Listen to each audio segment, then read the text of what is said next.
been pretty slow, not gonna lie.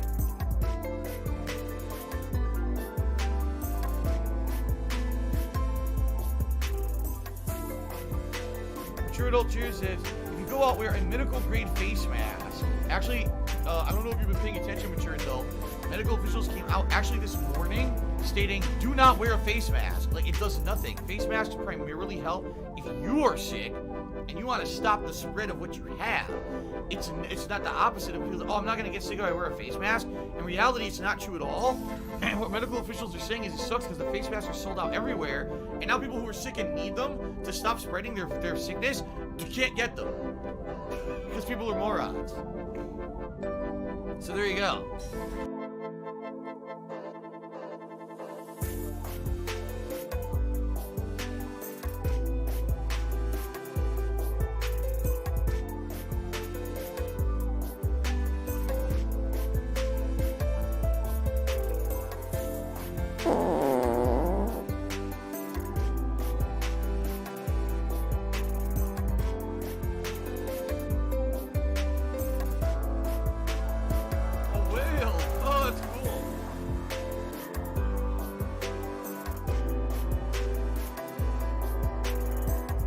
Black woman coming up.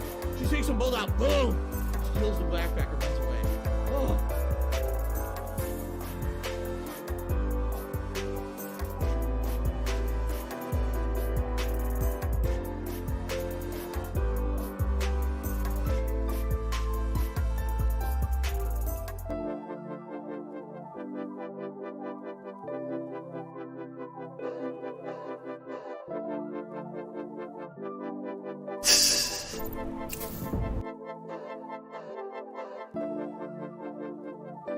I don't have money to do it. I don't have money to do it. I don't have money to do it. I don't have money to do it. I don't have money to do it. I don't have money to do it. I don't have money to do it.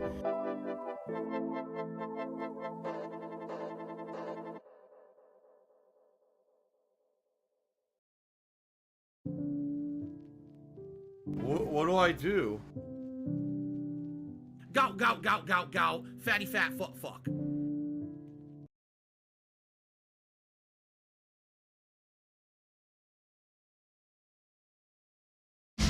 Oh my god, I'm gonna qualify. It is crashing on me!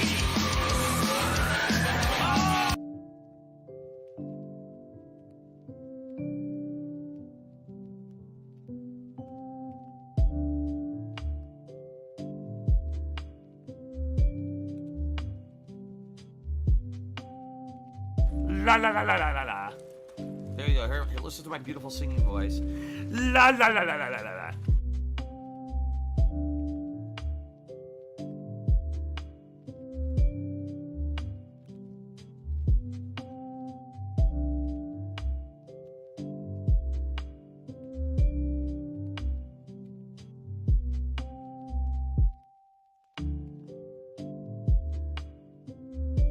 Shit.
were soulmates.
I love Hulk Hogan's dick.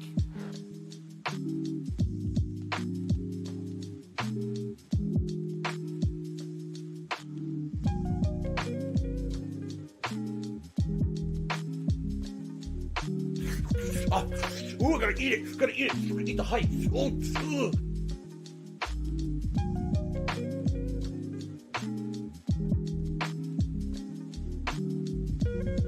Hype train.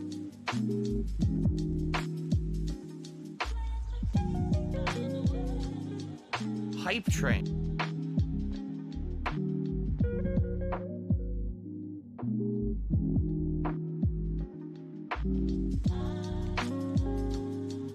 Hype train.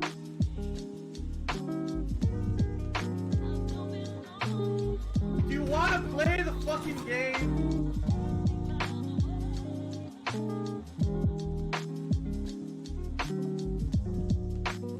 Tiger, tiger, row, row, row, tiger, row, row.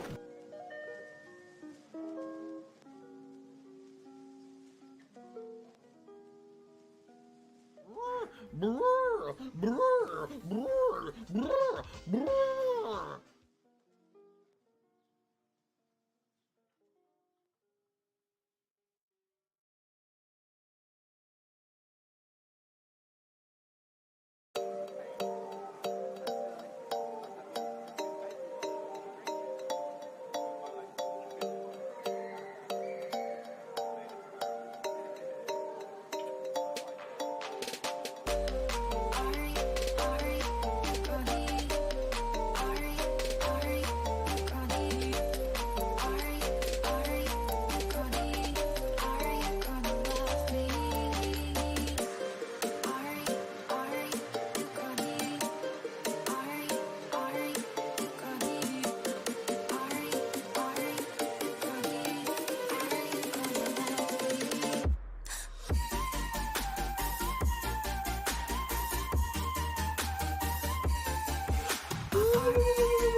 My last shot, fly, golden arrow. Oh, yeah, look at this.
I need that money. I really do. I need that money to pay my bills.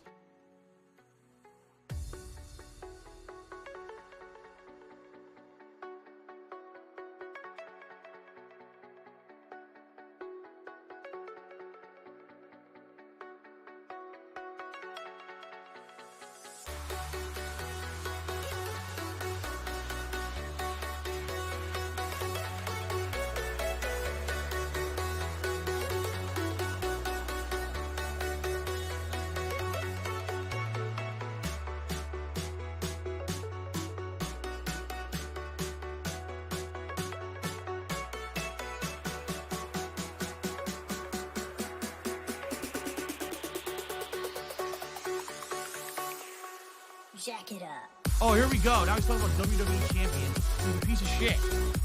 You piece of donkey shit. How about this? How about this?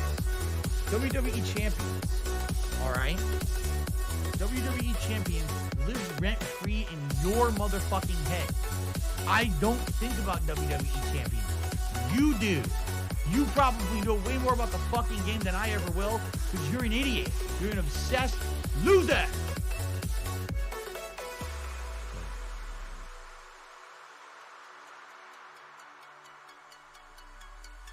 $110.09 from Apple iTunes.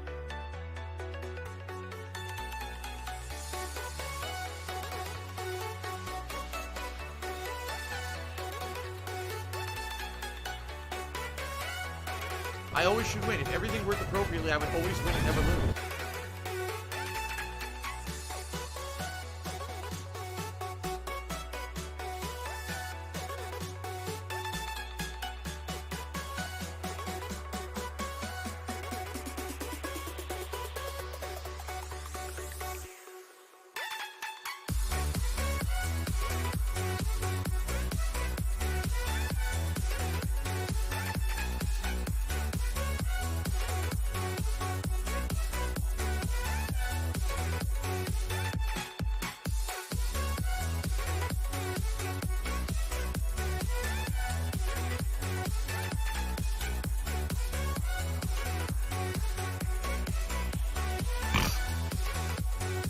Jack it up.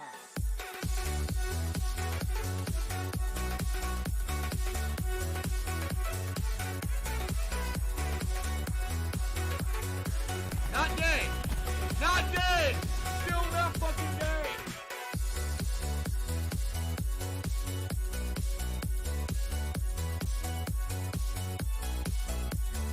Look at them! Look at them! Come on! You gotta be kidding.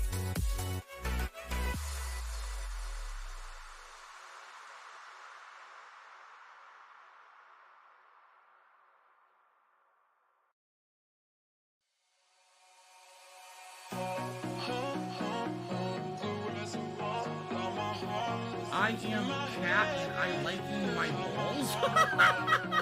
It says that. I am cat and I liking my balls. Meow.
You wanna play the fucking game?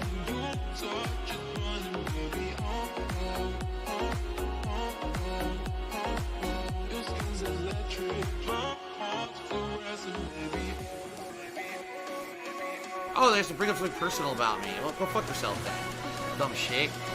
It immediately negates your point when you go low blow, moron.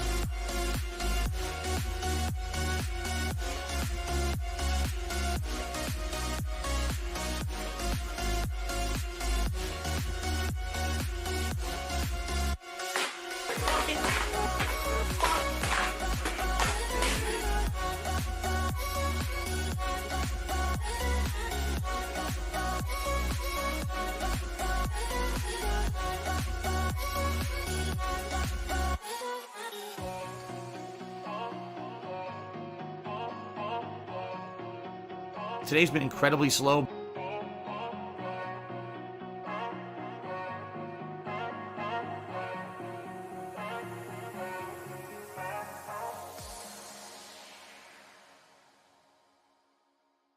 $16.51 from PayPal.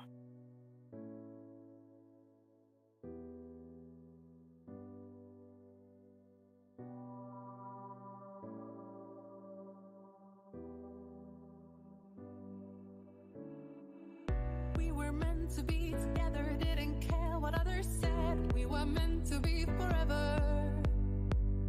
I've been dreaming about this moment. I can barely breathe. Feel like I've been drowning. Pulling me to the ground, tears streaming down my face. My chest hurts, I can't escape. There's no going back now. Will you miss me when I'm gone? Will you think of me when you're all alone?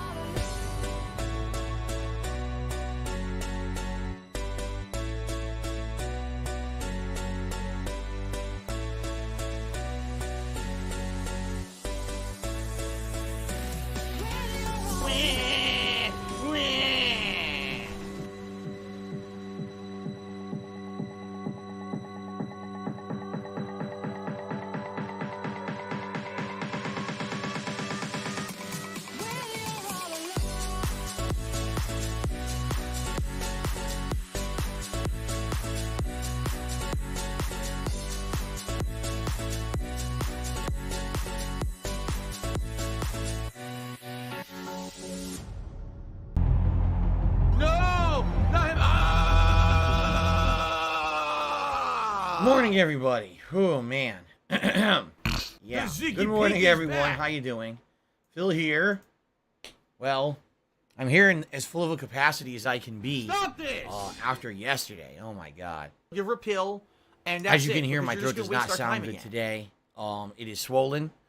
After yesterday. Miserable. Yesterday Just miserable. was a very different kind of day where I talked on stream nonstop with zero gameplay for about 7 hours. In retrospect, that was a bad idea, especially because I got up early yesterday to cover the Xbox and Bethesda showcasing. Keep in mind, this week is really the first week where I am doing all these live React events and covering a lot of things. This is technically E3 week, even though it's not, because there's no E3 anymore. But basically, this week was a humongous week for games in general, gaming news, the launch of new services, as we're about to see momentarily after the podcast here. It was a giant week for video games. And you guys expressed the desire to see me cover all this stuff live rather than doing how I used to do. All right. By the way, I should say today's date. Today is Monday, the 13th of June, 2022. Welcome to the pre-stream podcast. I am going to do my best today to continue on and do a full day of streaming for you, regardless of the fact that I know I'm not going to sound good. I need I'm not that money. I'm going to try to just talk Pay my lightly bills. as I am right now. Okay. And, hopefully I'll be able to get through today. Because today we're doing tons of different stuff yet again. I mean, a big variety of stuff today that's not normally the kind of stuff that I would do on my streams. Okay. So what's going on? Well, this weekend, or I should say over the course of this week, I covered multiple live React events, including Summer Game Fest back on Thursday, and then yesterday I did the Xbox and Bethesda event, all while still doing my full stream podcast every day. And then I did recap reactions after those, which is what I used to do before I did live React. I was just talking and summarizing what I saw at those events and giving my thoughts on them, which is very different from the live React. And when you're live reacting, you have very little time to say much. This is your first time seeing something, oh my goodness, and it's already gone and got to the next topic. As opposed to when you're doing recap reactions, now I had time to have these topics kind of seep in, and I have as much time as I want to talk about each topic to give a full opinion. So they're definitely two very different kinds of content. I didn't do the live reacts previously. I only did the recap reactions, and now I'm doing both essentially back to back. Okay? So it was definitely an interesting weekend, to say the least. Today, again, will be variety, because today we're checking out the new PlayStation Plus tiers that Fair just enough. launched overnight in All the right. North American region. So we're going to see exactly what's in them, what's available on them. Do you want to play the fucking game? We're going to try some of it, download a couple quick games, try to do one of the live streaming games on PlayStation 3. We're going to try out all these services in the next couple of hours. And then, after we do that, there is another live event today, if you can believe it. Capcom is doing their own little mini showcase at 3 p.m. Pacific time, where they're going to follow up and give additional information on things that they have already announced. Okay? And so that's going to be at 3 p.m. Pacific time. All right? I hope you guys will stick around for that. And I liking my balls. And we're going to do live react just like I did with all the other events, and then I'm going to do recap reactions and after I'm liking that, my after the balls. fact. Okay? Okay. That's the first stream today. Tonight, the late stream, we're finishing. So if you're going to be the an quarry. asshole, We you're actually gonna have be the treated final like an chapter asshole. and You're the going to be shown epilogue the to do in door. the quarry tonight. So that should be interesting as well, to wrap up the new release for the week before we head into a whole new week when I come back on Wednesday. All right? So, I mean, don't get me wrong. I had a lot of fun doing all this stuff for you this week. Very different from the kind of content that I would usually put out, which is typically just a podcast and then a bunch of gameplay. But, man, has it taken a toll on me. All right? Fun. These days when I'm doing a podcast, talking for an hour and a half, then I'm doing a live react that's cool. for 2 hours, then I'm doing a recap reactions for an hour and a half to 2 hours. I'm talking 5, 6, 7 hours in a row in some of these cases with pretty much little to no break. And yesterday was basically the straw that broke the camel's back. I had to get up early, so I lost 2 hours of sleep in order to do this live react to the Xbox Bethesda showcase. Why these companies think it's a good idea to do these in the morning for the West Coast, I have no idea. But it is what it is. They do what they do. So losing 2 hours plus talking for 6, 7 hours straight, my voice was completely destroyed. I was insanely tired after the first stream. I ate dinner with my wife. We had tuna casserole, and I ate, and I was like, I just don't feel good. Really, I feel terrible right now. I don't care. She was like, why don't you just go upstairs and lay down on the bed, and relax, and hopefully you'll feel better for your second stream. So I go and lay down. I passed out for 2 hours. I didn't even realize I was going to go to sleep. I'm just going to rest my eyes. And I was out. I woke up, and I had to rush in order to take a shower and then be here for the second stream of the quarry. I did make it. And we did the quarry last night. And by the end of the night, I felt absolutely awful. All right? So basically last night, I barely talked.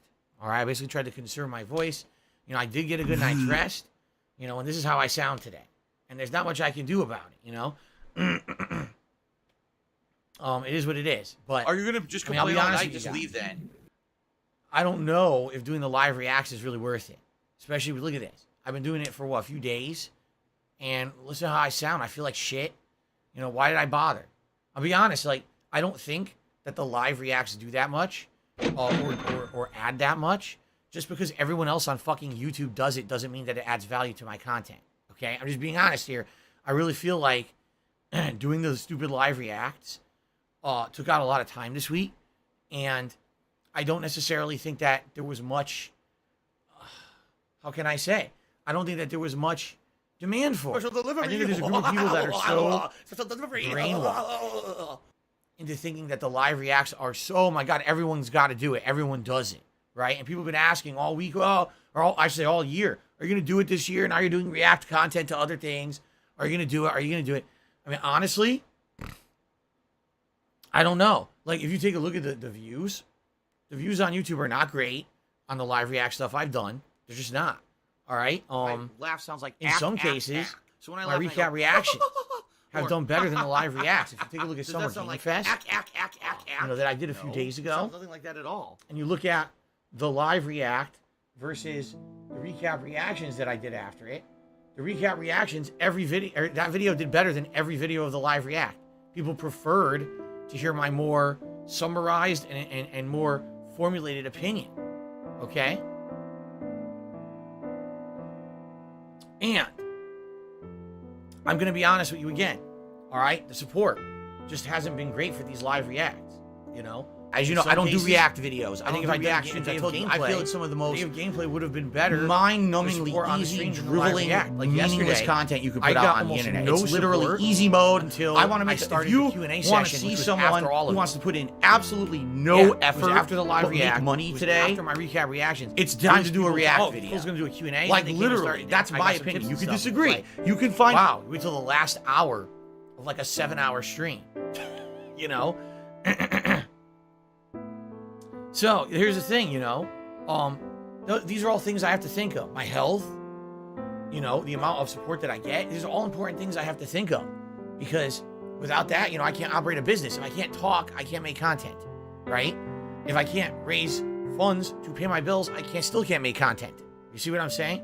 So I honestly, I don't know.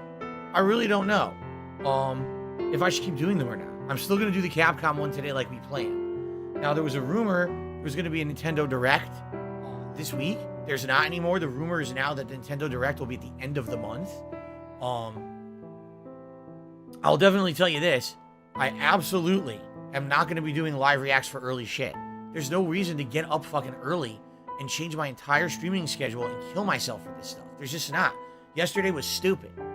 It's so dumb that I'm literally losing hours of sleep to get up and do it live just for them not to really have much going on. I mean, take a look at what was in that presentation, right? Outside of, you know, the announcement that Kojima is going to be making an Xbox game and Starfield's first gameplay. Was there anything else there of any substance? Not really. That's something that easily could have just been covered by just watching it online later or doing a recap reactions later. There's no reason to do that, you know? So it is what it is, all right? I just feel like after this week, I feel tired and beat up. I really do.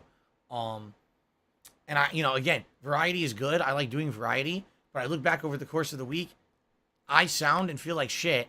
And actually, in reality, this is a slower supported week than if I just done gameplay. It actually has been slower this week than if I just did gameplay. So, you know, these are all things for me to consider. All right? It is. These are all things for me to consider. I'll say this up front. Today, guys, I would really appreciate it if you could support the stuff I'm doing. All right? Tomorrow's my day off. As of today, as of right now, I don't have enough to even have my day off tomorrow. I have enough to maybe get groceries and pet supplies and get a haircut, which is some of the things I'm going to do. Right now, I don't even have enough to have a meal with my wife. You know, that's I need those situation. I really do. I need that money. This week, I actually got less support because I did the React events. Okay? So, today, if you could, tip would be great. Tipping, that's the funds that I get right away that I can use for my day off tomorrow. I don't want to talk about it all day. You know, I'll get tired of it. I get tired of fucking mentioning it. But it's a concern. It's a major thing because I need to be able to have a day off once a week. And it's annoying that I worked my ass off this week. I sound like shit. And I actually did worse performance-wise with support because I did something different. Yeah, it does. It's annoying. So I hope that today things will turn around. I hope that we'll hit some tips goals. I mean, I'm doing 2 full streams today. I'm covering PS Plus. I'm doing the Capcom React, and I'm doing the Quarry tonight. You would think between the 2 streams, I do all right, but yesterday I didn't even make $100 between the two streams, you know. So let's see what happens. You know, over the course of today, I don't have money to do it. I things don't go have well, money to and do it. I people don't will have support, money to do it. I and don't it have won't be money a to do it. concern. I I don't can have have a money day to off do it. I tomorrow to don't have relax money to do it. and not have to be worried and stressed out about this shit. Okay? All right. So now let's talk about what we're doing today. Let's talk about, actually what I really want to talk about is yesterday. Because, man, They said, the Phil, you know, internet we contribute to really, you, but it always seems really like it's a black reacted hole, differently because it always seems like to no the matter how Xbox much we Bethesda contribute, showcase, let you're me tell always you. still having problems. You're always still in debt, and nothing's getting better. I agree with you. I've actually seen completely different attitudes towards the Xbox Bethesda showcase. Some really liked it, some hated it. From Like, Apple wow. iTunes. And I want to talk about that because it definitely seems different, okay? All right. Anyway, what are we doing today? So first things first, we're going to be doing the new PlayStation Plus tiers. Yes, I know my webcam doesn't fit right now. I changed my service over from standard PlayStation Plus to, which I think they call it Essential, because they have the new tiers today. I changed it over to PS Plus What an Premium, idiot. which is the high-end subscription service. Okay. So today for 2 hours, we're going to be checking this out. We're going to be seeing what games are on here. Thanks for the money, downloading and stupid playing fuck. a few. See how they Get run. off the couch and get a trying real out the job. PS3 streaming and the like. She We're going to takes do a a lot bullet, today. boom. Okay, in the Steals 2 the hours, backpack and runs away. we're going to be doing quite a Boom. lot there with PlayStation Plus Premium. Then, excuse me. Then I'm Why are going you an idiot to if you don't be agree- if you doing don't the agree? Capcom Because showcase you have factual live evidence react of and then my something recap reactions. constantly That thrown starts in at front of 3 your p.m. face and So you ignore it and choose to essentially believe what I'm something else, thinking you're an is idiot. we'll do about 2 hours or so, maybe 2.5 hours am of the Cat PlayStation and I Plus, like and then we'll go on a my quick balls. break, like a 15-minute break, and then I'll says come that. back I am around Cat and I 2:45. So we'll probably go liking on break my around balls. 2:30 p.m. Pacific time, and then I'll come back around 2:45. We'll swap over, and we'll swap over, and we'll get that going, and I'll live react to the half-hour show, and then I'll do recap reactions after. Okay, so that's the stream. About two hours or so, roughly, of exploring the PlayStation Plus service, and then about an hour of me reacting live to the Capcom event. All right, that's the first stream. Then I have my break between the streams. When I come back later Like someone tonight, had too much chili at Wendy's. it'll be the conclusion of the Quarry at 6:45 p.m. Pacific time. We have Chapter 10 to do, which I believe is around an hour long, depending on your choices. And then there's an epilogue that apparently people are saying is 30 minutes long, but it's weird. The epilogue is an entire 30-minute podcast show. That's the podcast that's referenced many times during the game. And apparently, depending on your choices in the game, the podcast changes to talk about what happened at Hackett's Creek or whatever it's called. So that'll be interesting to see how it ends tonight. Okay? So that's my streaming day. I'm off tomorrow. Now, when I come back on Wednesday, we're back to business as usual. The React stuff is all done now, and we go back to regularly scheduled Oh gameplay. my God. So Wednesday, So much work. I'm going to attempt to beat all the leftover playthroughs. We're going to do WWE 2K22 My Rise mode on the first stream, and my goal is to finish that playthrough hopefully by the end. All right? And then the late If I could stream get down on my hands and knees on and say Wednesday thank you and is still the be on conclusion of camera, Uncharted 2, I which would has do now it. been in limbo for a week, and I've been so busy with the React stuff, we haven't really gotten to it. We're going to get to it on Wednesday night, okay? All right, then on Thursday, new stuff. Teenage Mutant Ninja Turtles Shredder's Revenge comes out, and I'll be playing that as a new release Thursday during the day. Thursday night, I believe we're going to be doing some late-night Skyrim, okay? And then on Friday, I think what we're going to do is a full day of playing stuff here on PlayStation Plus Premium. Because I think after only an hour and a half, 2 hours of it today, that's not going to be enough. So I think we'll have a full day of it on Friday. Full exploration, download some classic games, try playing them, see how they run. Again, try other PS3 games, see what the demos are like. Because actually there's a couple games that I might want to demo, and I'm curious how that works. Fun. So that's going to be Friday's mainstream. And then Friday night It's rising is the to final toxicity. ever stream of the Street Fighter 30th Anniversary Collection. We're retiring the game after Friday night. Okay? So that's just a little preview of the stuff that I'll be doing for the first half of the week. The second half of the week is up in the air. We'll see how things go. and kind of play it by ear. Okay? Okay, cool. So, by the way, something else that I want to mention. This morning, YouTube has a bunch of glitches. As of right now, I'm unable to check out the monetization tab on YouTube, and other menus also are not properly loading for me. And I don't know why. It looks like someone just did a super chat, no problem. And I'm assuming the memberships are still working. Yeah, I don't know why. It looks like they screwed something up overnight because it worked for last night's late stream. But as of right now, I can't even see how many members I have on the channel. I don't know if I lost some overnight or gained some. I can't see. The only way you can see is by going into the membership menu on YouTube. I don't have money to do it. I don't have money to do it. It doesn't load. Money to do it. I think they screwed something up overnight, but I'm just hoping that all the functionality is working for you guys. Okay? It seems like everything is.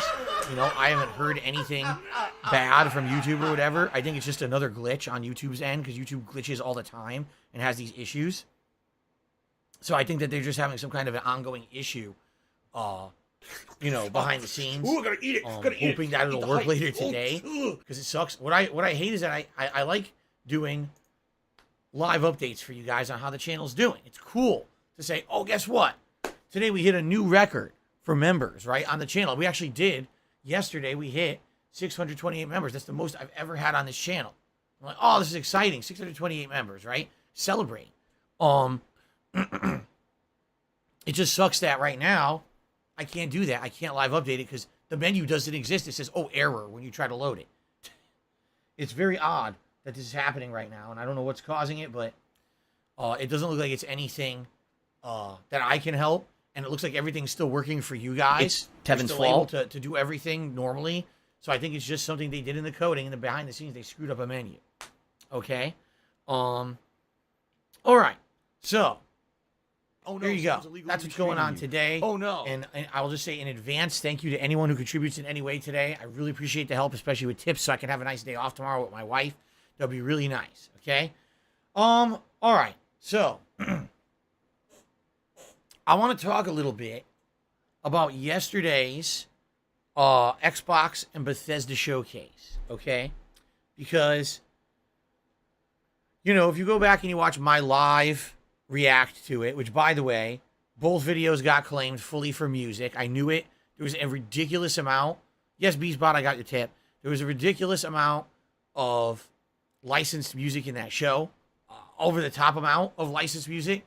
So anyone who did a live react to that got slammed. No one's going to be able to monetize those videos because of that stupid music. Okay? So, my overall opinion, just to summarize, because I know many of you probably already watched it, but just to summarize, is that there was some good stuff, there was some bad stuff. In general, I think the major focus of that presentation was supposed to be Starfield. That's why it was the closing of the show. But to me, I don't think that Starfield looked very good. I think that Starfield looked like No Man's Sky with a few other things tossed in. I don't think the gunplay looked good. I don't think the graphics looked good. I don't think the gameplay looked good. I just thought it was kind of meh. Seriously, I was like, not really a big deal or anything. Okay?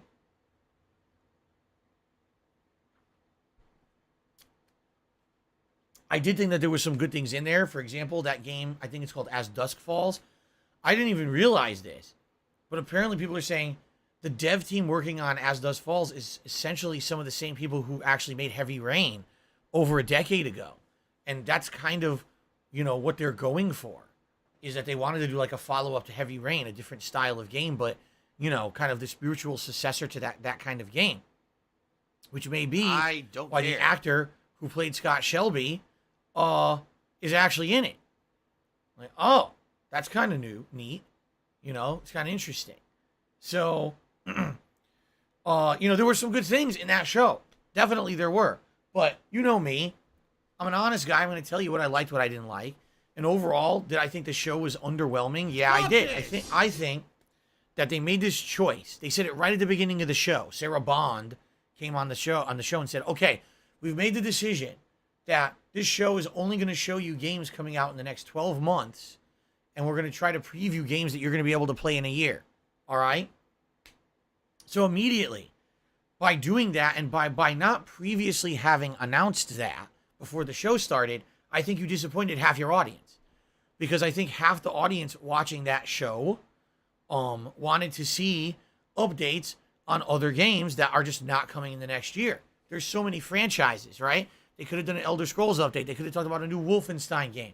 They could have said, hey, what's the status of maybe these characters we've been waiting for new content from, like Banjo-Kazooie or Crash Bandicoot, which you now own. Seriously, there were so many people who were speculating on the internet before that showcase what they were going to see, but 99% of the speculation was for stuff that definitely was not coming out within a year. So immediately when they say, oh, this is only going to cover a year, that's going to disappoint a lot of people. Why didn't they say that up front? All right, and some people are speculating, but here's my take. I don't think they wanted to disappoint people and have people tune out. Because if you say, the only thing we're going to cover is things in the next year, some people might be like, well, I know there's really not much going on the next year that I'm interested in. I'm interested in this, so I'm just going to tune out. And they didn't want that. They wanted to have record views. They wanted to advertise, oh, look how many people watch this broadcast in this short amount of time. They live on metrics. They live on these visible metrics of trying to promote how popular and how well they did. So if immediately up front you're honest with everyone and you say, hey, we're only showing stuff coming out in the next year, so that means most of the stuff you're interested in won't be in the show, boom, you immediately have killed your viewers, right? Like half of them aren't even going to tune in and like, screw this, right? And in addition, see, Darziak made an interesting point. Not Darziak, excuse me. Dabahands made an interesting point. He says, and even with them only presenting games that were supposed to come out in the next year, how many had real release dates? Not many. Most of them were like a season. You know what I mean? Or a year. Oh, coming out in 2023. Gee, thanks. That really helps me to know when it's, you know what I mean? So I don't even think that it did that good of a deal, that good of a job of even covering games in the next year when you still don't know when in the next year the game's coming out, right? So definitely there's valid criticism there, all right? Now, as for some of the big announcements, one of the big announcements was that all the Persona games are coming to Xbox consoles, PC, and Game Pass, including Persona 3 Portable, Persona 4 Golden, and Persona 5 Royal, right? I'm happy about that. I would love to maybe replay those games one day in the definitive versions to have more content than my original playthroughs of them. And the fact that it's actually on Game Pass is excellent. You don't have to pay anything extra outside of your Game Pass subscription. Cool. But did you know that they're also coming to PlayStation? You probably didn't. They announced it on the Xbox show, but those games are also coming to PlayStation. Right now it's unclear, but they may also be under PS Plus, but it hasn't been outright said yet if it is or isn't going to be under there. But they are coming to PlayStation 4 and 5 as well. A lot of people didn't know that because, how would you know that? It's the Xbox show. Of course, they're not going to say that. Okay? All right, so Gabe Horn. Now, the other announcement that got a lot of interesting, how can I say, opposing views was the announcement. It's none of anyone's business. That Hideo Kojima is now in tandem with them, working with them to make an exclusive new game that's going to use cloud technology. And it's going to be a game that is exclusive to Xbox and PC. It will not be on PlayStation stuff. Okay? So some people were thrilled. Others not so much, particularly the whole Sony fanboy crowd was up in arms about this. They're freaking out. I don't care. What does this mean for the partnership of Kojima Productions and Sony Interactive Entertainment? He said he had a partnership with them to make games, and now he's making for Xbox, and he's a defector, and now we don't like him. And meh, meh, meh. Like, geez, man. You do realize that these game developers don't have to only work with one platform. Perhaps it was a strategic partnership for Death Stranding, but now he wants to branch out and do other stuff. And if he sees technology that is different on one console over the other, and he wants to take advantage of that to make something unique, why should he stifle his creative vision because it's on a different console? Like, it kind of like makes me shake my head at how these people act. Seriously. It's really stupid. They're freaking out about his fanboy bullshit. If you like Kojima, right, then you just like Kojima. You like his content. You like the games he puts out. Why is it you're going to limit yourself to one console or platform or another, right?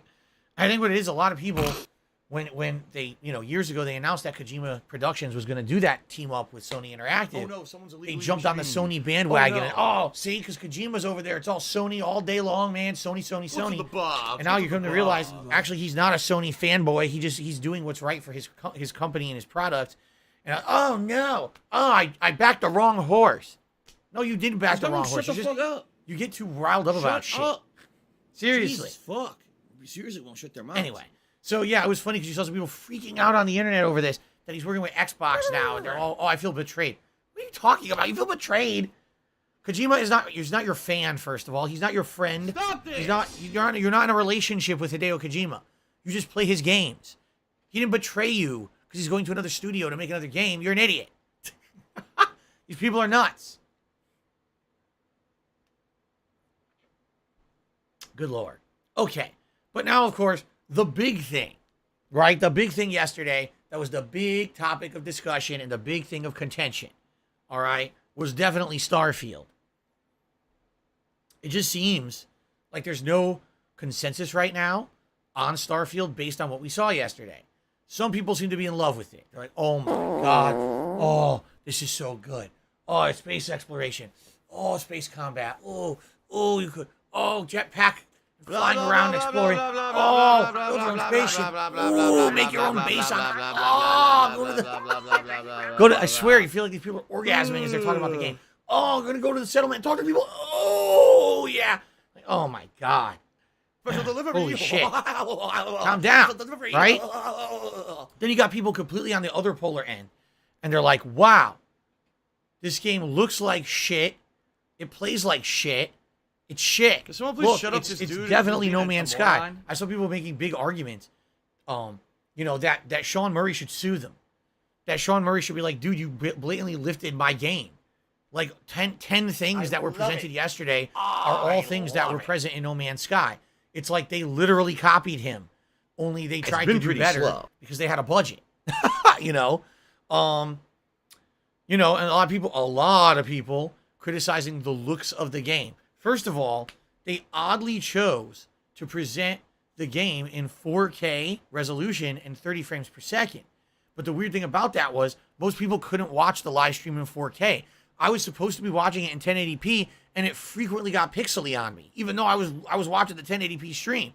So, because they oddly chose a really high resolution, they kind of nerfed their presentation. It didn't look that good because, it was running choppy. I don't know why they chose to do that. That was a really odd choice.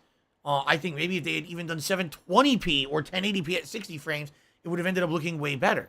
When it came to the detail of the graphics and the detail of the characters, it's funny because people have been taking still frames of the NPCs and realizing that all the NPCs are cross-eyed. They are. What they did is, it's so weird because other games have solved this issue, all right? Basically, the human eye, all right? You have two of them. I don't know if you realize this. Most people have two eyes. Some people only have one. Most people have two. So the way the human eye works is that each eye has to find a focal point. And in general, they focus similarly at something. Sometimes they don't. You cross your eyes, right? Now you don't. Now you look cross-eyed, okay? But games have had this issue in the past where the two eyes don't properly focus on the same point. And because of that, the character will look kind of cross-eyed. But then they fixed it. For this game, for some reason, they didn't fix it. Like, they're using old technology that other studios have found out a way to fix this problem with their NPCs, and this game, everyone looks cross-eyed. Why? And again, people are like, look at the NPCs in the game. They just don't look right? They kind of look like moving mannequins. They don't look realistic, and it's weird because other game studios have fixed this issue. They found a way around it, and it was actually funny. People were showing Horizon Forbidden West side by side with Starfield, and you're like, here's a game, first-party game, right? So it's only for one studio, one console. 4 years in development. Here's what they came up with. Here's a game supposedly 10 years in development, third party, and look what they came up with. It's terrible. It's not even in comparison. Take a look at the NPCs of the two games. Horizon looks insanely better. Okay? What the hell? Don't even get me started on the combat. I mean, everyone is tearing this game apart for the combat. I mean, I'll be honest, the combat looks like shit. It doesn't look unique. Like when you play Fallout, Okay? Can someone please What's shut up unique this about dude the who's combat? being a Well, it starts moron? off as an FPS, but then you've got VATS, right? And the VATS dramatically changes the way the combat pans out. In addition, based on the upgrades and perks that you've bought, the combat has a ton of variables, right? In this game, it literally looks like you're playing a shitty third-person shooter. It just looks terrible. The enemies are bad. They have terrible AI. It's like they panic and run around like idiots, waving their arms above their heads instead of fighting you. You know, what's the point of having an experience bar and a health bar and all of that above their heads if it really doesn't play like an RPG? A lot of people were expecting more RPG style mechanics, and the game right now looks like it's a crappy first person shooter, like it's generic gameplay. So yeah, you know, these are, by the way, these are not my criticisms. These are criticisms that I found on the internet overnight. Like I said, it seems like one camp is 100%, oh my God, this game is absolutely insanely good. And the other side is, oh my God, this game is absolutely insanely bad. There's a really big dichotomy here on the internet, okay? You know, I don't know, what I also saw, and this was kind of interesting. It seems like content creators.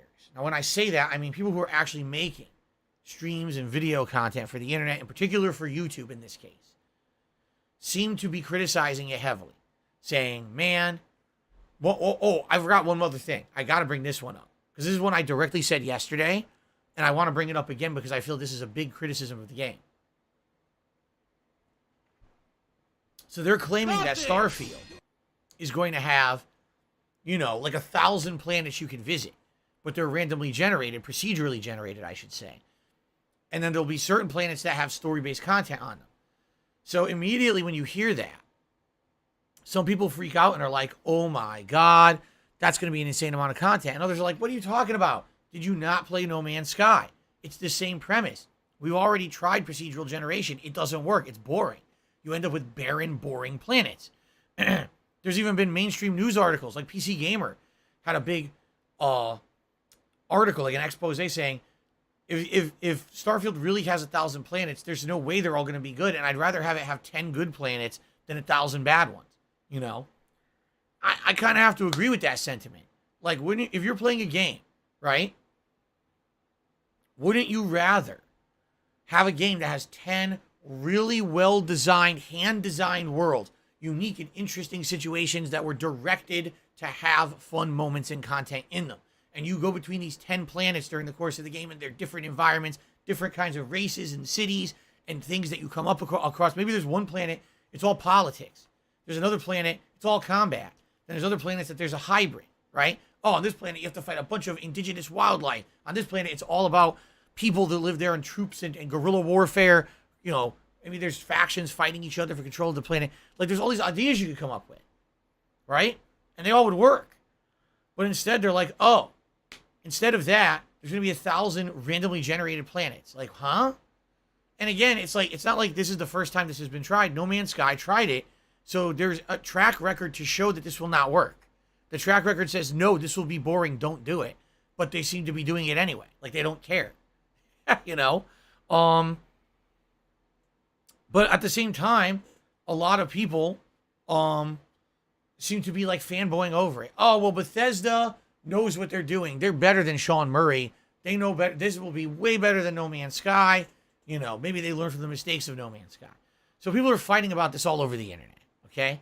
But an interesting dichotomy that I found is that it seems content creators, meaning people who make videos and stuff for YouTube, are essentially criticizing the game heavily, saying for a first reveal, this didn't reveal much positive stuff.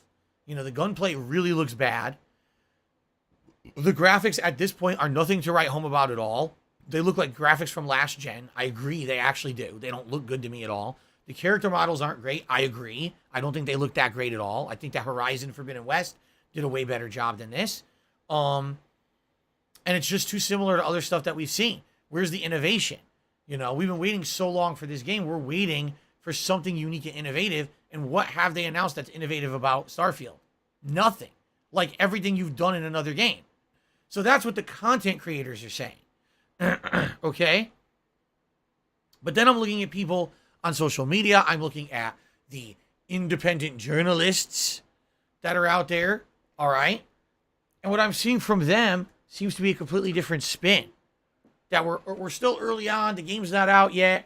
And what is it with content creators being so overly negative? I swear content creators don't like video games. They just make content for clickbait. And, you know, they're feeling positive about the game. So, man, I don't know. You know, like, I can, the thing is, I do believe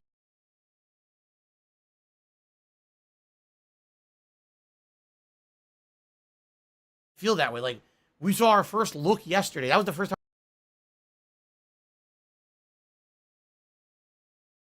And we know what direction they're going. You know, that doesn't mean that's the end game product. That doesn't mean it won't improve. And that doesn't mean that's all that's in the game either. All we saw was a first look. That was the whole intention of that presentation, was to give everyone a first impression of what the game will be. I do feel it's too early to completely look at this game and slam it and write it off and be like, oh, this sucks ass. I think that's really stupid mindset to have. If anything, I would like more information. I'd like to wait 2-3 months, have them come back to us with another presentation and say, here's some other things we're working on. Here's some updates based on your feedback. That's what I would like to have. Okay? It's Super Hound's fault. But at the Dark same Dave's time, fault. I mean, you got to be honest about yourself. Were you completely blown away by that presentation yesterday? Be very honest with yourself now. I want everyone who's listening to this right now, just think. What did you see in the Starfield presentation, okay, that makes you say that's going to be game of the year? Because whenever I look at a AAA game, that's the question I ask myself. What's going to happen in this game? What gameplay element? What story? What world design? Is it the graphics? What about this game is going to make me think this is game of the year material? This is like going to be my best gameplay experience of the year. This is going to resonate with me for a very long time. Okay? From what I saw yesterday, I didn't see that. I saw a game where, okay, will there be a lot of content? Yes. Will you be going through a lot of motions? You're going to build your ship, fly it around, land on a planet, explore, grab resources, clear out a base, you know, get some more loot, fly again, go to another place, do that. Oh, well, let's just do the story now. Okay, go to the story mission. Now there's a script. You follow the script. You kill some enemies. You do a checkpoint. You do a story choice. You do this. It's kind of like going through the motions, you know. They didn't show me anything that was like, oh, this absolutely is something that's going to be unique and a memorable experience. Like I said, if I had never played No Man's Sky, okay, and I didn't know anything about No Man's Sky, then maybe, all right, I would have said, wow, space exploration, building your own base, get resource gathering, this could be fun. I felt that way about No Man's Sky in 2016 when it was coming out. I felt very positive about it. I mean, we know what happened with that. I don't need to go into detail about that. That's not what we're talking about today. But, you know, the point I'm making here is we've kind of been there, done that. We've now seen what a game like that can do, what a game like that can be, what kind of fun you can have with a game like that. You know what I mean? So combining the whole No Man's Sky style space exploration with elements from other Bethesda games, like a Fallout town, right? You're walking through and interacting with the NPCs or whatever. I guess I can understand the potential, but that's what it is. It's potential. Yesterday, I didn't see anything there that like screamed at me, oh, here's something that's going to be absolutely amazing, and you've never seen this before, right? And you're really going to be blown away if you play our game. And that's sad. This is a game that's been in development for how long, right? When you play Fallout, you know there's unique things to the Fallout universe that aren't like other games. When you play Elder Scrolls, right? You feel the same. When you play a Doom game, a Wolfenstein game, all those Bethesda games have a unique identity. They do. This game doesn't feel like it has any unique identity. It feels like they copied No Man's Sky and combined it with Fallout. And they said, here's your game. Like, but I played those before. Did I really need to tape this with this? Fallout Man's Sky, No Man's Fallout? I don't need that, right? You have to sell me on a reason why this is a unique gameplay experience and I want to experience it. I can go play those games separately and not have to play your amalgamation game. And then on top of that, it doesn't look that good either. Like the graphics and stuff, you know what I mean? Like we just had a slew of games come out, like I just said, Horizon Forbidden West. Sounds like that look amazing. So then when this comes out, this is what it is. Or Uh, does that sound like ack? Yeah. So anyway, No, it sounds nothing like that at all. yeah, the internet is abuzz with this. Lots of disagreement, lots of confusion. I guess at least getting any discussion is better than none. And up to this point, it was just like blatant blind fanboyism about that this game was going to be so good. And I think that's what it is too. That's one of the factors here is when you have a group of people that are such fanboys. Oh my God, Starfield, one of the most anticipated games, and I can't wait. Like, wait, what? We don't even know anything about the game Are you a yet. How functional could it be one of the retard? most I have to anticipated ask. games? Just because it's made by Bethesda? That didn't make any sense to me. Now at least, all right, now at least, we know what the game is, and if you want to get hyped for it, you have a reason to get hyped for it. Up to yesterday, there was pretty literally slow, not gonna lie. zero reason to get hyped for this game because we didn't even know what it was yet, right? So maybe that's what it is. Maybe it's that there was just so much blatant, blind fanboyism that there was just bound to be a backlash. And that's what's happened now, is now that we know what the game is, see, the game's not even that good, so you had no right to be such a fanboy over the game up to this point, right? And I think also, there was I love Hulk Hogan's dick. a whole feeling of, again, I hate to say it, fanboyism towards Xbox, because now Bethesda is owned by Microsoft. So of course, yes, Starfield will be an Xbox and PC exclusive. So you're gonna have people, again, the people who were the Kojima fanboys and were so happy that Kojima was on Sony. Oh wait, he's going to Xbox. Well, fuck that, fuck everything Xbox. So fuck Starfield and fuck this and fuck you. You know, I just never understood that. I'm happy that I own both consoles. I'm grateful that I can play games on both, so I don't have to be put into that perspective of a fanboyish mentality that everything has to be on my console. Right? Okay. Anyway. Interesting situation. I'm curious how things will unfold over the next several months. Likely we will have way more information regarding this game soon. And when we do, great, right? I'm excited to have more information right now. Gonna wait and see attitude, right? All right. So, by the way, thank you for that tip. Outside of that, I'm really just trying to think if there's anything else really that I want to cover on today's podcast today.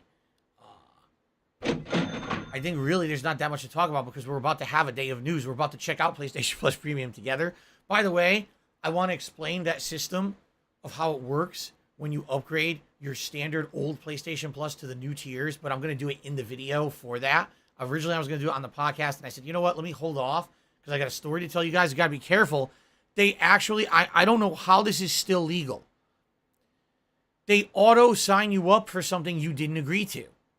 I upgraded from my old PlayStation Plus account to the new premium service, and then they just immediately signed me up for a whole year auto renew service. I never agreed to that. They didn't even tell me how much it cost. I was just signed up for it already. I was like, what? How? You didn't even tell me the pricing and you have me agreed to a contract. No, I never agreed. You're full of shit. And these services do this shit all the time. They fucking rope you into auto-renewing services for a price they don't even quote you. And now all of a sudden I'm paying for it? Like, you're out of your mind. So anyway, I'm going to explain that when we do. I don't want to jump the gun here. I'm going to explain that when we actually start exploring the service so that people can avoid that issue. Okay?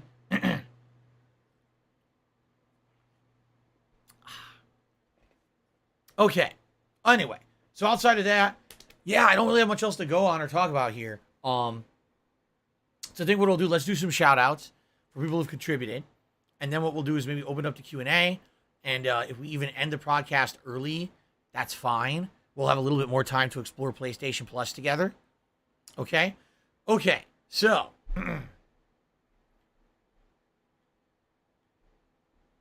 Well, let us. Supposed to be following the game, following the fun gameplay, and chilling and The relaxing. first contribution of today was from Pool King 221, who did a $10 super chat and says, "Phil, what game would you say pissed you off, or could have been improved upon?" 1 of 5 zillion. I mean, you have to be way more specific than that. I mean, there's been a million games like that, right? There's been a million games that didn't live up to the expectations of the hype. That ended up being very deflating when they finally released. So, if you have a more specific request, time frame, a genre, you know, tell me in the stream chat. You don't have to do a super chat again. Just tell me in the stream chat, and I'll see if I can answer. But that's way too specific. I could sit here and rattle off a million games. Exactly. B-Boy Cyclone says Street Fighter 5. Okay, there you go. There's one. There's a big one. Lies of Our Soul re-upped his membership for 2 months. And he says, PS Classic Dark Cloud 1 is a great chill game. Well, there you go. He's making a recommendation already.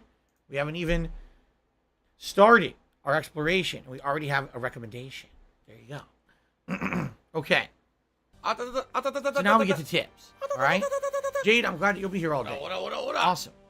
Oh, wait. Jason Sybil just re-upped his membership for 8 months. Says Xbox is still way behind on Sony on exclusives. You can argue that, but I think we will start to have a lot more soon. You know, Starfield will probably be the biggest one, and we'll start to see more. Okay, so Slayer did a couple overnight tips. The first overnight tip, he says, I want to say I appreciate the work you're putting into these live react and recap videos. I enjoy your input on these, and hopefully you'll get to recover over your day off. I mean, I hope. I know, I sound terrible. How dumb they are. What can you do? In fact, what I might do is I might go grab a lozenge. WWE champions, so he's a piece of shit.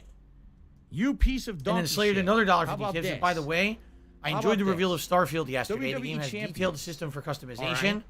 Also, I enjoy the fact the WWE game is big champions with many lives planets to rent-free explore. in your I'm sure the planet should have motherfucking attention head. to detail. Actually, I feel the think about opposite. WWE champions. I do. I actually You feel like, do. sadly, You probably the vast know majority way of the more about planets, if they fucking are game than I ever procedurally will, generated like 'cause they're you're an claiming, idiot. You're an I feel the obsessed vast majority of the planets loser. will not have a lot to them. Though, like I said, maybe there'll be 10, 15 story planets that have areas you go to, and there's plot there, and there's settlements there that are important and have big story missions. And then the rest of the planets are just going to be like, oh, you land and you grind for resources in kind of a boring way, just like No Man's Sky, you know? Again, we've kind of been there and done that and seen what this style can do in games. So it's not like we don't have a precedent. I don't have money to we do don't it. have I don't groundwork have that's money to been do laid. it. It's I been don't late. have money to do it. you I know? don't have money to do it. I don't have money to What's do up, it. I Mr. don't have money to do it. I don't have money to do it. Shout out to Beast Bod, who tipped $1.50. He says Tekken 2 is super affordable on PSN. It's listing for $9,999. I didn't know that. How nice. How nice of them. I think that may be a pricing goof. I'm pretty sure they're not actually trying to charge $10,000 for Tekken 2. Perhaps Tekken 2 is one of the games we'll check out today. I'm sure it's going to be ridiculously bad looking. I mean, it was on PS1 game. I love Tekken 2. That was the game I won our tournaments in the arcade. But man, that game is definitely rough. I remember how bad it looks. So, Give her a pill, and that's it. because you're Graves just gonna waste our Fiend time again. 696 to me $4.20. Thank you, Graves Fiend.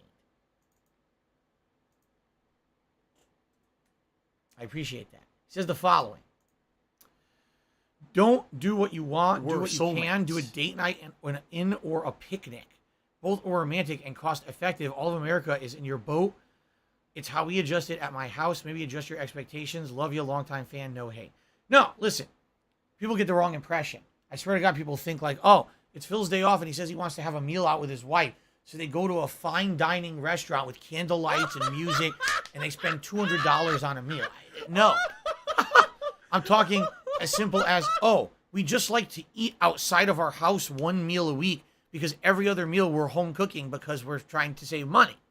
You know what I'm saying? Like, just the fact that you're just trying to go somewhere to eat outside the home is something different for variety so you don't feel stir crazy because you've been at home all week, every day, eating at home. You know what I'm saying?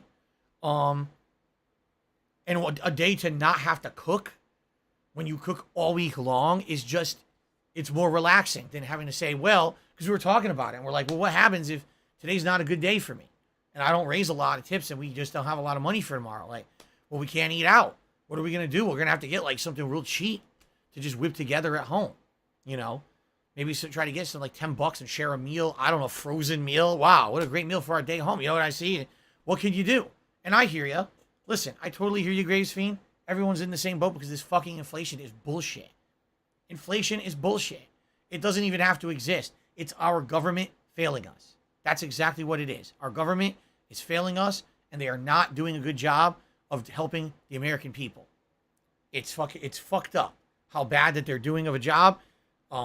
Why are you an idiot? And if we're you the don't ones that agree- have if to you don't suffer agree for it. because Not them. when You you think have the factual politicians evidence of something are feeling the constantly punch thrown in front or of your feeling face the and you pinch ignore it and choose to believe something else, of you're an idiot. inflation. They don't care. They're fucking Do you rich. wanna play We're the the ones who fucking feel game? it, but then they don't fix it. So anyway, I hear you. All right. Listen, I get one day off. Fatty fat Okay? foot. One day off. Not 2, not 3. I get one day off a week. During that day, here's what I do. Here's literally what I'll be doing tomorrow. I'm going to wake up early so I can go grocery shopping. I'm going to go grocery shopping and buy all store brand stuff. Literally not a single name brand product because I'm trying to save as much money as possible. So you're buying the lower grade stuff. Still fine, still okay. It's not terrible stuff, but trying to save money, right? For 6 home cooked meals. Actually, in reality, more than that because we eat more than that. You know, we have more than one meal a day, but 6 dinners, you know, trying to save money. And then whatever I need for around the house. I'm going to come home, unpack, and then we're going to go out and we're going to that money. I really do. I need that money. do what we need to do for for my the day. bills. Whether that means, you know, buy pet supplies for Jasper, which I know for a fact we need to get him pet food food this week, cat food. He's out, or we're going to be out. $16.51 Excuse me. from PayPal. I think, no, we're getting haircuts tomorrow. We need our haircut. We haven't got our haircut in like a long ass time, and our hair is all the way going down our back of our neck. $110. So we got our haircuts. The first time we were able to get one in like 3 weeks. We tried to schedule it, and it's been like, I guess, very busy. So we're getting our haircut. That's something we got to spend money on. And I believe we do have an important appointment. Yeah, we do, in the afternoon that we have to get to. Business Right? related, I still have it. So there you go. So, you know, in all of that, okay, in all of that I just mentioned, where's the fun? Grocery shopping, buying pet food for Jasper, I don't care. getting your hair cut, and going to an important appointment. Where's the one fun thing that we kind of get to do a week? Eat one meal together outside the home. Seriously. It's not like we're, yes, we're going to constantly be spending, we're going to go out and spend a $200 meal. So we're not even asking for that. We just want to have one meal so we can not feel like we're fucking stir crazy, stuck at home, cabin fever shit, you know? And again, to not have to cook is a good thing.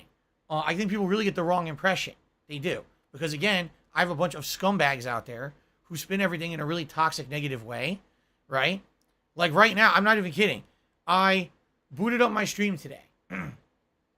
Okay, now here I am all weekend long. You guys know where I've been and what I've been doing. You know why my voice sounds the way it does. Everything that I raised this weekend went to bills. I paid 2 giant bills this weekend. It was my condo dues and my internet bill. So, no exaggeration. You know, all the money that comes in went right out the door. Okay? The moment I got it, it was gone. And, you know, I'm trying to raise the last couple of days, I'm trying to raise enough tips to have a nice day off on Tuesday with my wife. And I sit down here on the stream to turn it on, and a troll is sitting there in the chat saying, you spent $900 on a mobile game on Friday.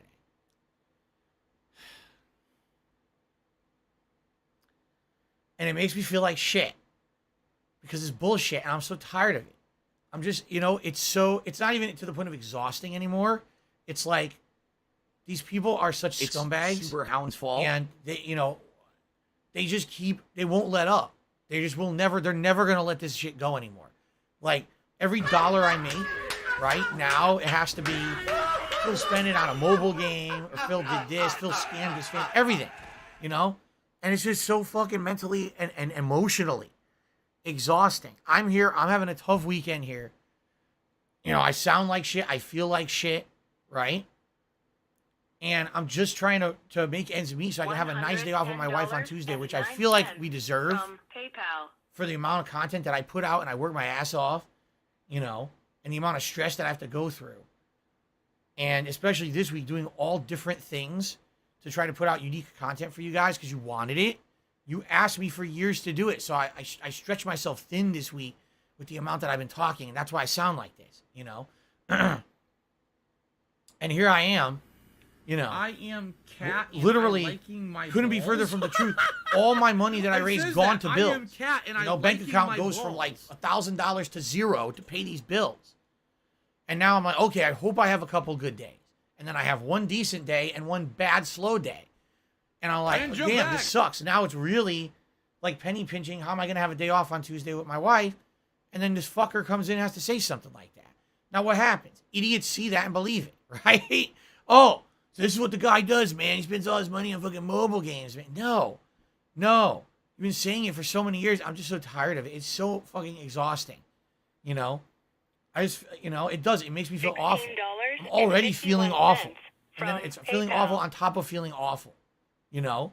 And I just had enough of it. You know? Like, I don't know. That's And of course, what are they going to do? They're going to sit there and make more videos about nonsense. It's just bullshit. It's an endless cycle of bullshit. Stop this! You know?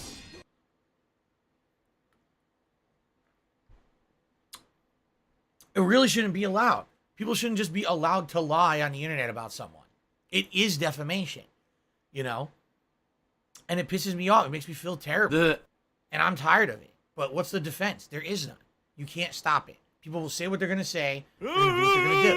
You can either be defeated or you can move on from it and just keep doing your thing. And that's, kind of what I have to do is just try to say no, even though these idiots will say this a million times and every possible thing that people are trying to spin in a way that's bullshit. It's bullshit. Just ignore it, right? From PayPal. That's what I have to do. But I hope you guys understand, it wears you out. I feel really worn out right now because I had a week where I really feel like I worked my ass off to do all this stuff for you guys, and I'm in a bind today, in regards to having a day off tomorrow, and now I got to put up with this shit. No, I don't. In truth, I don't. I don't have to put up with it. And say fuck down, fucking scumbags. Enough is enough with their bullshit. Okay. So I've had enough, and just understand it's all bullshit. It always has been. It always will be. The shit that they say about me, At this point, the thing is, people who are my viewers don't care anymore. They're like, dude, we've heard this story for fucking how many years? You're so full of shit. Enough is enough. You don't care. I don't care. But then they say it, and then idiots come in and believe it. Oh, my God, man. Ugh. Oh, man. Anyway. So, Graves Fiend, getting back to the topic at hand here. I hope you understand the point I'm trying to make. My one day off a week that I get to spend with my wife is literally 60-70% fucking work-related shit when I mean, I got to fucking go grocery shopping or whatever. Like, the one thing we get to enjoy together a week is having a meal out of the house. It's the one fucking thing. And even that's too much, I guess. God forbid that Phil wants to have a nice meal with his wife once a week. You should just stay home and cook again for the 7th day in a row. Okay. Anyway. If I could get down on my hands and knees and say All thank you and Grace Fiend actually says, I would do it. That's a good explanation. All good. He had the wrong impression. No worries. I'm not feeling, like you anything bad. I'm not feeling like you were trying to be mean to me or anything like that. Okay. Okay. Blind Starfield fanboy. Oh God. Blind Starfield fanboy tipped $10. All right. Get rid of this fucking idiot. Says you are wrong. Starfield is great. Here's some money to prove it. Right. All right. That's why I haven't been updating the leaderboard, is because this is the biggest tip. So if you're going to be an asshole, you're going to be treated like an asshole. You're going to be shown the door. Thank you to the Blind Starfield fanboy for the tip. Okay.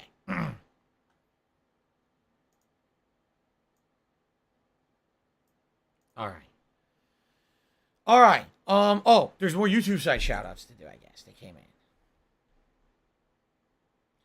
B-Boy Cyclone did a super chat saying, won't streaming on YouTube and playing the streaming games on the PlayStation Plus service affect the gameplay?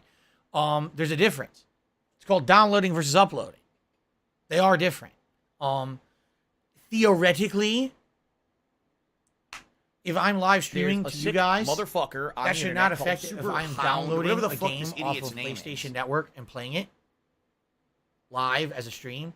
But that's theoretically. And what I mean by that is, sadly, reality is not truly based on how things should happen theoretically. And I can tell you that there's a strong chance that even though I should be able to live stream a PS3 game and not have it be affected by the fact that I'm broadcasting on YouTube, it probably will. Again, theoretically, the download and upload is different, right? Shouldn't affect it. If If both were downloads, then yes. If both were uploads, then yes. But they're two different things. But sadly, I hate to say it, that's not reality. In reality, you see these things negatively affect each other all the time for no good reason, but they do. It could be just infrastructure. It could just be that the fucking lines that I'm playing on just are not high-end fiber optic fucking lines, and that they do affect. I don't know. I'm not a technical fucking guy to really understand it. But yes, I mean, essentially what I'm here to show you today, okay, is my firsthand experience with the PlayStation Plus premium service. That's it. This is not, this will be exactly what you will experience. This is what you experience if you're me. So if you're a content creator, you're interested in getting this service, here's what you're going to get. Here's how it's going to be, I don't know if it's going to affect it or not. The thing is, everyone's situation is different. Some people will have a dedicated internet line. Some people will have a shared internet line. Some people will have fiber optics. Some people will have, like a cable modem. Some people will have satellite internet. Some people will have fucking dial-up. All right, like 2 people, but still, some people will have dial-up. So no matter what I do today will not be representative of your experience, because I don't know what your experience is. I don't know who your ISP is. This is just going to be me showing you what it's like for me, okay? Okay. The Bear has to me $4.20 and says, I hear ya. This one goes out for you, buddy. Start singing in the woods. There you go. The Bear has some good singing techniques. We've heard the Bear all throughout the Corey playthrough, and I appreciate that very much. Okay.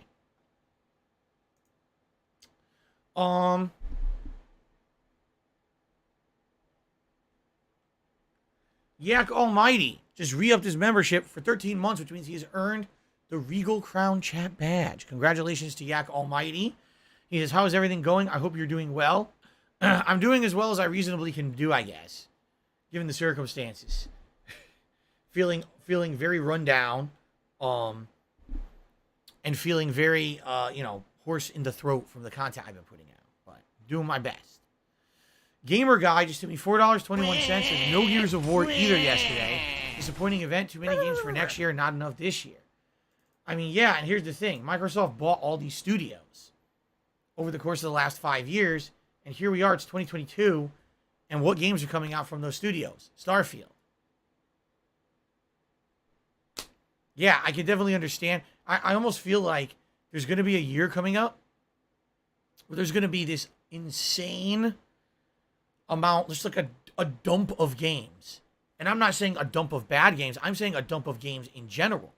You know what I'm saying? Like, just boom. Here's a ridiculous amount of games from Microsoft Studios because they've been working on these for so long and finally they're all ready. But it certainly feels that way, doesn't it? Like, we're waiting. We're waiting. Okay, where are the games from the studios? Where are the games from all these studios they bought? When are they coming? And then all of a sudden it's going to be like boom, boom, boom, boom, boom. One year we're going to have like 12 really good games. All Game Pass games and shit. It would blow you away, right? I think so. But right now, I can definitely understand why some people were completely underwhelmed. I totally get it. Spawn Killer to the $1.50 says, who still has dial-up? Maybe like your grandmother. Someone who really doesn't actively use the internet that much would likely have dial-up internet, I would think. Then again, you would say, well, who still has cable, right? I know people who have cable. Why would you have cable TV? Just because it's the legacy thing and you never wanted to upgrade to the digital. You see?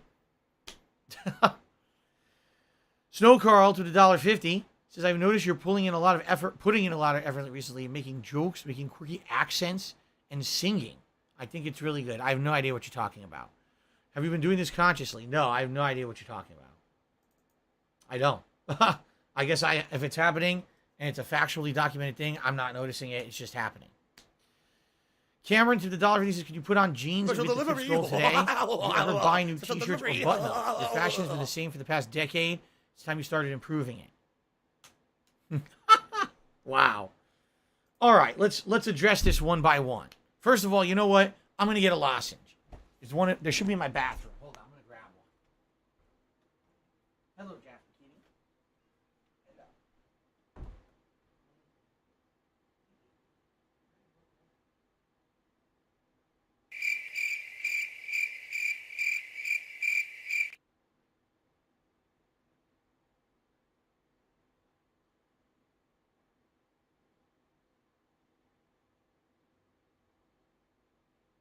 Meow.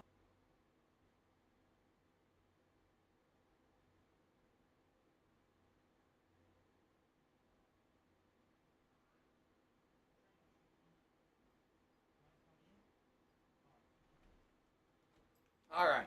Jasper is in the office. Jasper Kitty is in the office. I let him in. My wife is currently not home. And I let him in, but she might come home. I'm trying to see. She probably won't be home for a bit. So, but Jasper Kitty is here, and he wants to sniff my lozenge. Jasper Kitty, say meow. He won't say it. He meowed to me in the hallway.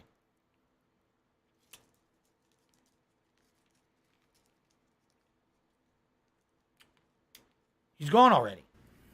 Seriously? I am cat and I liking my You're leaving balls. already. You just came in. It says that. I am cat and I liking my balls. You're leaving already. I mean, I'm not going to make you stay if you don't want, Jasper, but I'm shocked that you're leaving already. You wanted to come in. Now he's coming back in. Okay. So let us address these things that Cameron has asked one by one. Okay? Number one, can you put on some jeans if you hit your tip skull today? I mean, do you really want me to? Does it matter? Do you want me to put on jeans? The reason... Actually, the tie-in to that is the same as the second half of the question. Let me read the second half of the question. The second half of the question is, would you ever buy new t-shirts or button-ups? Your fashion has been the same for the past decade. It's time you started improving it. Okay? So, let's address both of these. Why is Phil not wearing, like, jeans or long pants, typically, when he's streaming? And why does he always wear the same game-related t-shirts, right? I can answer these questions for you, all right? When I'm in this room and I am doing my I don't have streams, money to do it. I don't have money to do it. I don't have money to do it. Typically the I don't door's have money closed. to do it. I don't have money to do it. I don't have money to do it. I don't have Sometimes it's money not. to do it. For the most part, it is. Why? I've explained this a million times. I'll reiterate it again. My home, the way it was built, has very high ceilings. And it's kind of like an echo chamber. money. I really do. I need If that money. right now, go to my hallway right this, I say, hello. I can hear my voice reverberating through the halls, all the way into my main hallway, down the staircase, and all downstairs you can hear it. So you could literally right now, no exaggeration, be downstairs in my home at the other side of the house, standing in the corner, and I would say, hello, and you hear me. As if I was standing next to you. Seriously, you can hear it. That's how my house was designed, all right? Now, oh, hello, here he is. People are like, let me see Jasper. Here he is. Here's the Jasper Kitty. So, what I did is when I moved here, I put soundproofing foam all over the walls of my office, okay? And as you can see, what that did is it made it so that when I close my door, in general, you don't hear that much echo. Without this soundproofing foam, it's absolutely terrible, all right? It's like, it sounds like I'm living in a cave, all right? So, I don't want to sound like I'm living in a cave when I'm streaming, so I have this soundproofing foam. For the most part, it sounds decent when I'm in the office. He's licking my hair. He sounds decent when I'm in the office, okay? There you go. Now, if I'm streaming and someone is home, like my wife, I don't want to have the door open because literally it would sound as if I'm standing right next to you. And can you imagine me standing next to you talking in your ear? Just like this when I'm streaming games and I was right this close to your ear and I'm talking to you and it's really annoying because I just keep talking. You see? So, I had the conversation with Kat. She's like, no, please, when you stream, you got to have the door closed. You can't do anything in the house. It sounds like you're constantly hollering at everyone. So, the door has to be closed. Now, Jasper, what happens when I close the door here? Jasper, what happens when I close the door? Tell them. He smells the menthol on my breath. He loves menthol. So I got this lozenge in my mouth. He smells the menthol. He's like, ooh, I like the smell. Anyway, so when I close the door, all right, it stops the echoing in the house. But sadly, it causes this office to get incredibly stuffy. Because why? There's a million electronics in here. Just right now, I have my television, my PS5, the Ethernet hub over there, and all the power adapters plugged in. I've got controller on, this laptop, my microphone, webcam. Over here, I got the mixer device, Focusrite, whatever it's called, for the microphone. I've got my PC, my 2 monitors over there, the modem, the power hub at the bottom. You know, it's the surge protector power hub. We got all this stuff going on. It's all electronics that are on. The air in this room becomes so stagnant, so stuffy, so dried out and yucky, all right, that it just doesn't feel good, all right? When you come in this room and you close the door, first of all, it heats up. This room typically is warmer than the rest of the house by about 10 degrees just naturally. Now, if there's a day when there's sun outside, the sun in the afternoon beats on my office wall and heats this room up another 10 degrees. So there's times when I'm in here sweating profusely. And then I go on break, I open the door, I walk into my house, it feels like I'm in an igloo. Like, what the hell? What a temperature differential, right? Between the two. It's ridiculous, the amount of differential that there is. So that's essentially what I'm in every day. Now, during the fall and during the winter months, okay, I don't have my air conditioner in the window. Instead of the windows open. And I have a fan that I have on that blows the air in. So during those months, generally when it's cooler temperatures, it's not that bad in here, all right? I'm usually able to wear longer pants. That's what I usually do. I wear longer pants, like sweatpants or pajama pants. Someone please shut up like this that. dude who's And I wear my shirt. During the spring and summer months, it's much warmer in here. So I put the air conditioner into the window. Ooh, here he comes. I put the air conditioner into the window. To cool the room down. But I don't want to do that all the time. Right now, I just have the fan on. Okay? So, what do? When you're in a room that's typically warm and stuffy? You wear light clothing, right? If I were to be wearing jeans and a button-down shirt in this room all the time, I would be hot, like, all the time. I would be sweating and, like, feeling, like, overheated. So I'm wearing clothes that are allowing my body to aerate by having my legs exposed, by having my arms exposed, by being a light fabric. You know, you're absolutely right. I could wear nicer clothes in here. Just so you guys know, what I wear on streams is not what I wear out. When I go outside of this home, I'm not wearing this stuff, okay? It's a very rare occurrence where I'd be wearing a gamer shirt and a bunch of shorts. Maybe if I'm running out quickly to grab something between the streams, I leave my clothes on. But in general, on my day off, I dress completely differently. Let me tell you guys, the designer clothing comes out. I'm fully decked to the nines. Jasper, get away from my drink. Absolutely. Full ensemble. Like I look like I'm going down the catwalk in Milan on my days off. I'm a completely different person. Okay?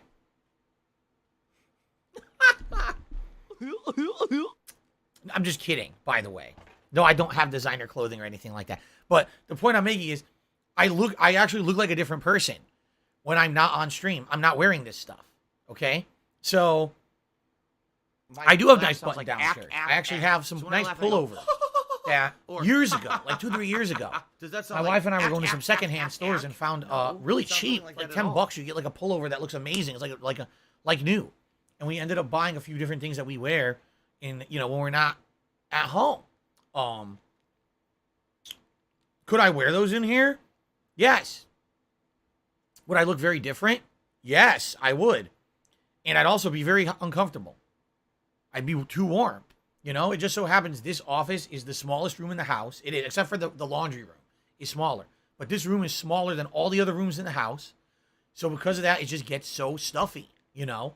The only way I would be able to wear like a, you know, long sleeve button down shirt or a pullover and jeans in here would be to have that air conditioner on full blast all the time. Then there'd be a temperature differential. I'd keep the temperature down in here and I'd be able to basically not be overheated constantly. Is it really worth it? Really? Is it really worth it?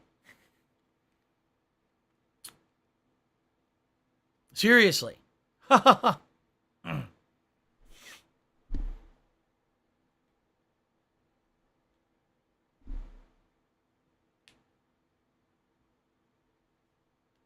don't know. But anyway, I think you see the point of what I'm saying. If anything, I mean, I know how silly this sounds, Okay, I know. Who cares what I wear on a stream? It's not like I look like a bum or I look like an asshole. At least I'm wearing gaming related stuff, you know. In regards to, So if you you're gonna know, be an asshole, wearing the you're same gonna be stuff. treated like an asshole. You're gonna be Well, shown the door. I'll be honest with you. Would you like to know? Why do I wear the same shirts all the time? So here's the deal. When I started as a YouTuber, 14 years ago, I wasn't on camera that often. Okay? It was maybe a couple times a week I would do a vlog like the week in preview or a channel update. And those were like special videos. And I would actually purposely try to wear like gamer related stuff. All right? In order to look the part. I'm supposed to be an internet content creator, right? And so what I started doing is I went to conventions and I would buy gamer-related shirts and things at conventions. Sometimes I admittedly didn't even understand the references, and you guys would tell me in the videos what I was wearing. Okay? Then, what ended up happening was, over time, I became a full-time live streamer. And when I became a full-time live streamer, all right, I realized I'm going to be on camera all day, every day. All right? So, at that time, I already had a bunch of shirts that were saved up from when I had been a part of the Loot Crate program, right?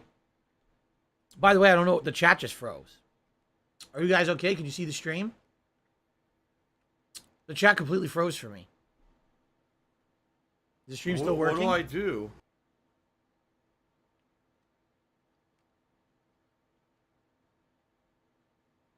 There we go. What do I do? Okay, it's working now. I don't know, that was weird. It froze for like a minute. Anyway, so when I became a full-time streamer and I needed to be on camera every day, I said, well, what do I got? I got all these shirts from when I had the Loot Crate partnership years and years ago.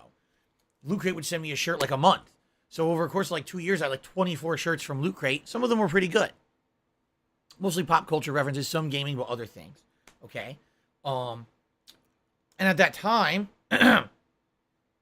also, as I started becoming a full-time streamer, my wife would every once in a while be out and buy me a shirt. She'd see a shirt she liked at a store that was gaming related and be like, oh, Phil will like that shirt.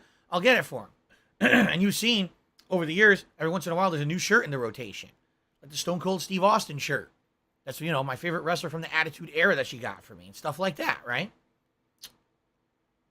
So that's basically what I wear on streams, is these shirts. And you may say, well, why don't I see new ones? Why doesn't Phil get new ones? Well, because I have so many. I have a whole drawer in my dresser that's game shirts for these streams. That drawer's full. There's not even room to have more shirts. I'd have to either reorganize or throw clothing out to have room for more shirts. I have a good like 20 some shirts that I rotate on the streams. Maybe within a month you'll see the same shirt twice, 3 times tops, but maybe twice. Okay. So that's what I wear. Now, could I buy more shirts to wear on streams for variety? Yes. Do I need to? I mean, I like the shirts I have. They wear fine. Okay? I'm the kind of guy, and I've told you guys this over the years. I'm the kind of guy that wears something till it wears out. I would wear this Pac-Man shirt until it's full of holes, or until the logo wears off of it. I don't have money to do it. I don't Okay? have money to do And it. I can't read it money to anymore. do it. I don't have money to do it. I don't have money to do it. I wear shoes till there's holes in them. Pants till there's holes in them and they're falling off me. I had holy underwear. I'm not exaggerating. I talked about it on my streams. I was wearing underwear full of holes for about 2 years. Until finally, my wife said to me earlier this year, enough is enough. Your underwear literally look like Swiss cheese. You have to get new underwear.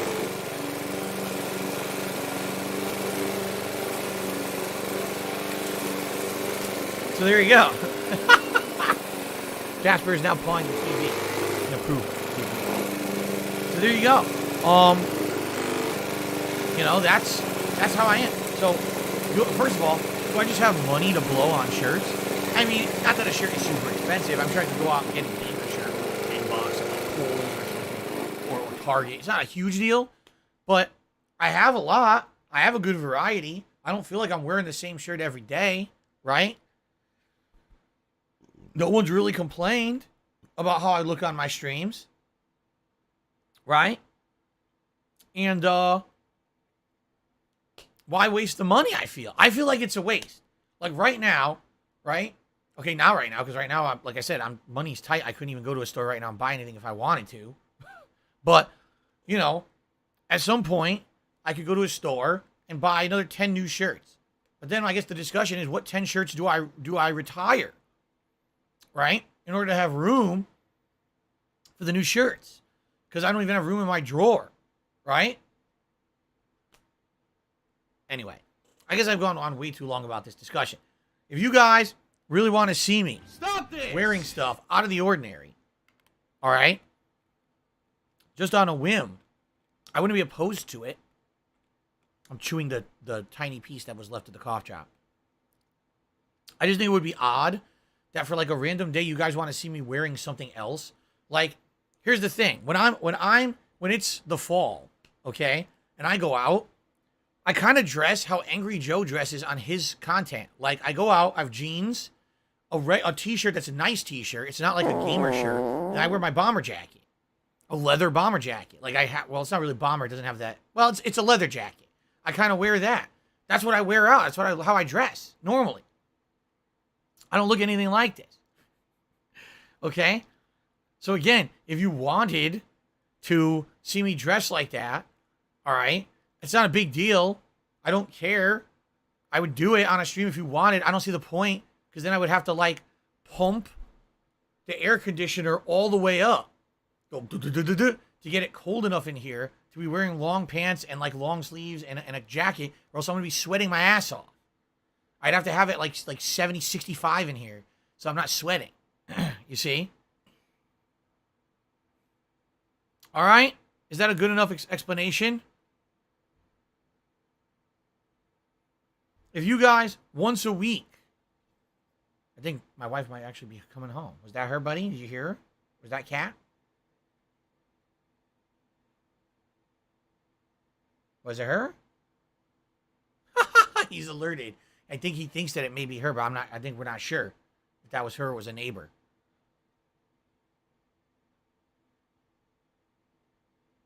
He's hilarious. He's frozen. Listen, he's like, that her? Is she home? But anyway, if you guys wanted to see me like once a week, dress up like that, you know, dress down Fridays. Are you a functional retard? I don't care. I have to ask. It's up to you guys, all right?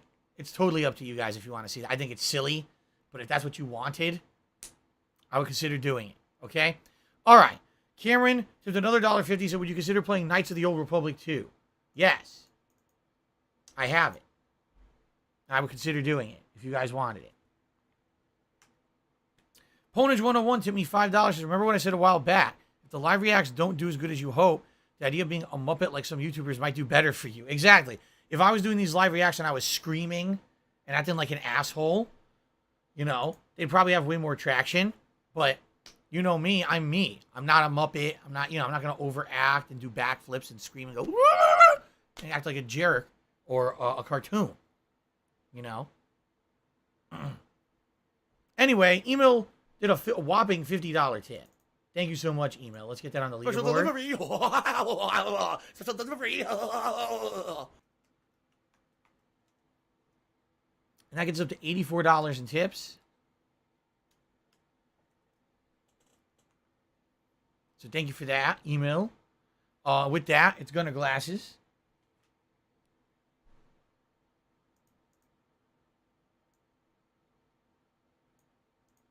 They said, Phil, Thank you, you know, sir. we contribute to you, but it always seems like it's a black hole, because it always seems like no matter how much we contribute, you're always still having problems. You're always still in debt. And Drip nothing's getting Fridays. better. I agree I'll wear with you. Dolce & Gabbana. Gucci and Dolce & Gabbana. Wow. Good afternoon, Derek. How are you?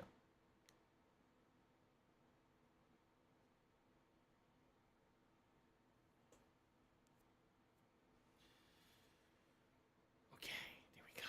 Thank you, Email. I really appreciate it. I need the help today, so thank you. I think we got a new member, too. If you get sick, you get sick, and then you treat it. If you don't, you don't. So, Mango... Oh, hold on. Astronaut did a super chat and says, wait, the PS Plus tiers are stream only? What do you mean? I don't know what you mean, Astronaut. We're going to look at it together. I'm not sure what you mean, but we're going to investigate this together. Mango did a super chat saying, my boyfriend and I love Jasper. There you go. And AJ Gamer became a member. Thank you, AJ Gamer. Now, I would love to tell you guys where we are with memberships, but I can't because it's glitched. I can't open my monetization page on YouTube because all I get is an error that says, oops, something went wrong. Despite the fact that you guys can still become members, can still do super chats and all that, my tab doesn't work. What do I It's do? glitched. They must have screwed something up on the website, so I can't open it to see how many members I have on the channel. So it sucks. I would love to say, oh, we got a new member, now we hit a new milestone. I don't know if we did or not. Okay? It sucks. I don't know what happened here, why YouTube's not working today properly, but it's not. All right? All right, guys, so here's what we're going to do. We are going to take a brief break for me to use the restroom. It's only going to be like a minute. Okay? And then I'm going to come back and we're going to explore the new PlayStation Plus. We're going to do that till roughly 2:30 p.m. Pacific time. At that time, I'm going to go on a short break, like a 15-minute break. When we come back, I'm going to set up for the Capcom Showcase event, and we're going to do live react and then a recap reactions to that, and that's the stream. So in reality, we're not going to have a lot of time to look at PS Plus today, but I am going to do a full stream of this on Friday so that we can actually look through everything and maybe download and play some games. All right? For now, we're just going to kind of see what's there, give it a first shot of trying some of the stuff and see how it runs and how it looks, and then we're going to do more in-depth on Friday when we have more time. I know, today I would have loved to do the whole stream, and all of a sudden Capcom announces, oh, we're doing an event at 3 a.m. or 3 p.m. It's like, it never ends. It's usually like an endless cycle. All right? All right. Give me like 2 minutes. All right? And then we'll get started here. Cool. Do you want to play? All right. Let me switch over. Let me change the camera.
I need that money. I really do. I need that money. Pay my bills.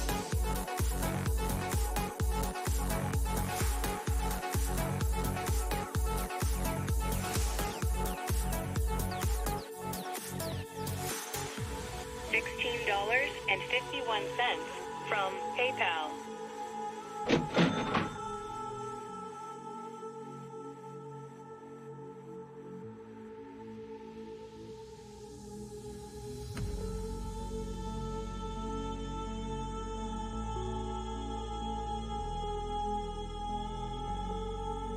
The Ziggy Piggy's back.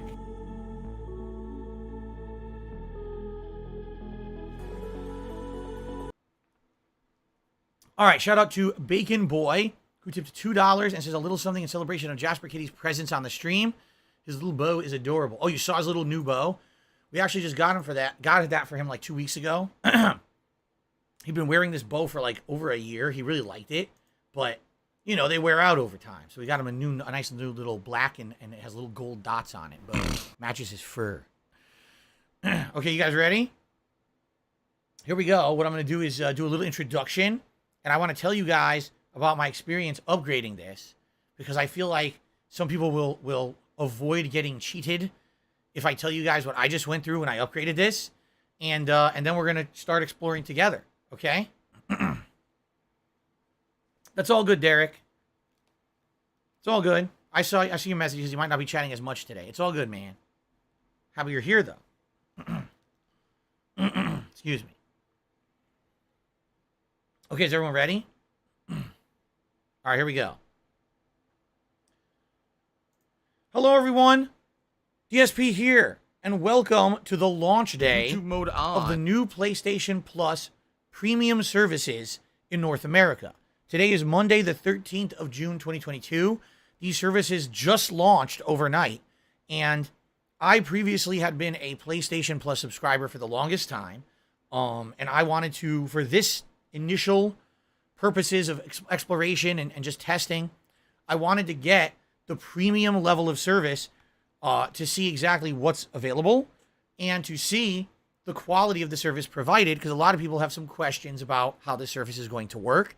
Not only cost-wise, but functionality-wise, what's there, what's available, does it work well, how do the games run on PlayStation 5? So for clarification purposes, allow me to tell you that we are on PS5 today.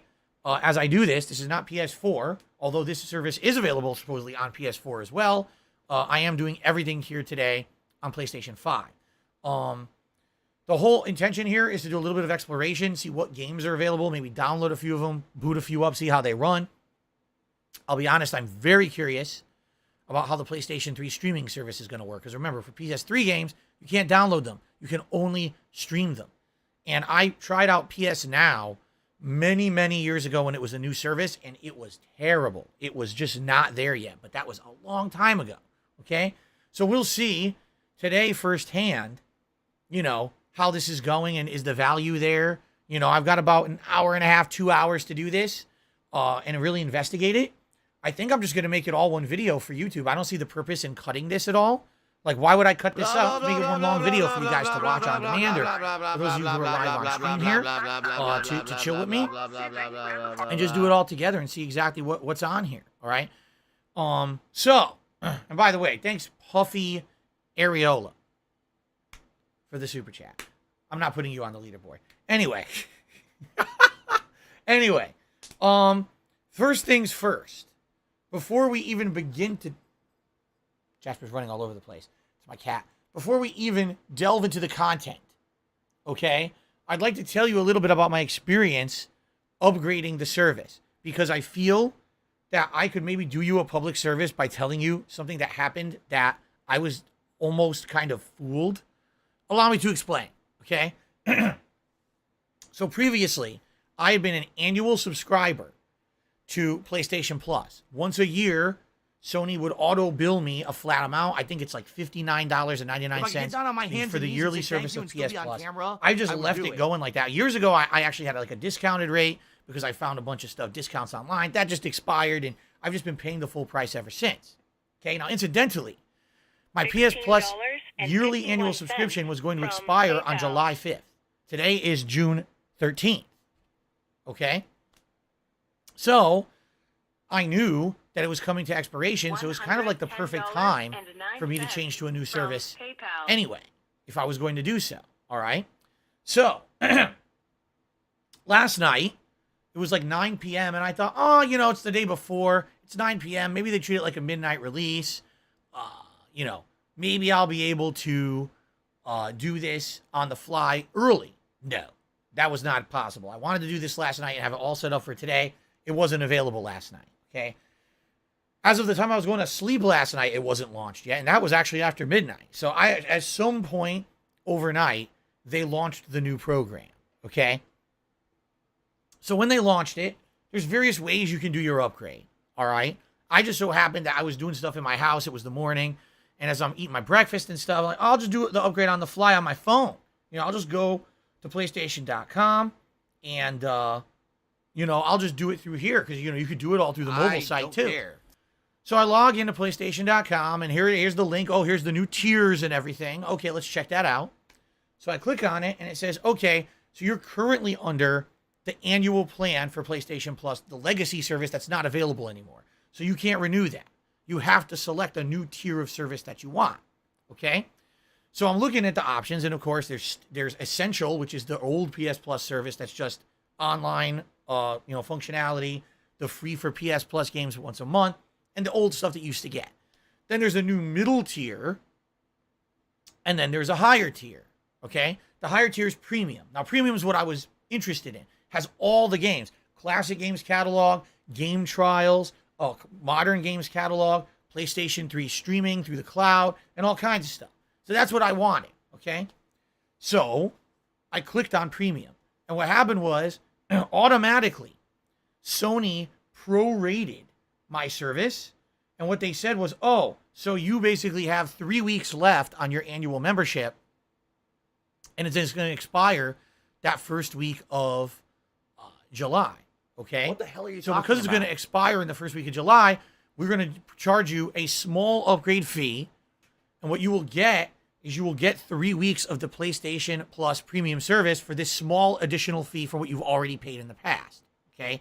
Then in July, it'll renew and all that. You'll have to pay for it again. Okay. Sounds good to me, right?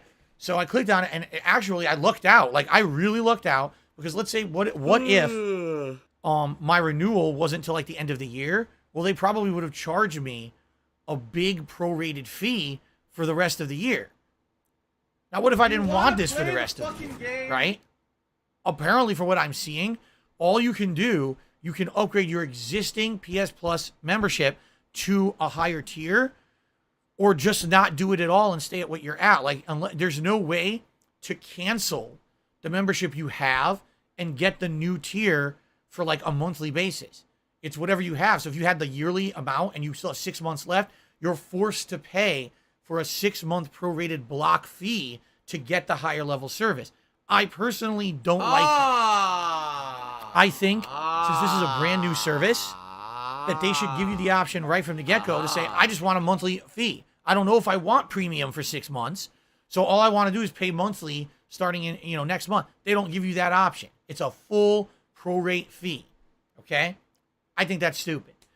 I looked out that my yearly membership runs out that first week of July. Okay? So they prorated it, and guess how much it cost?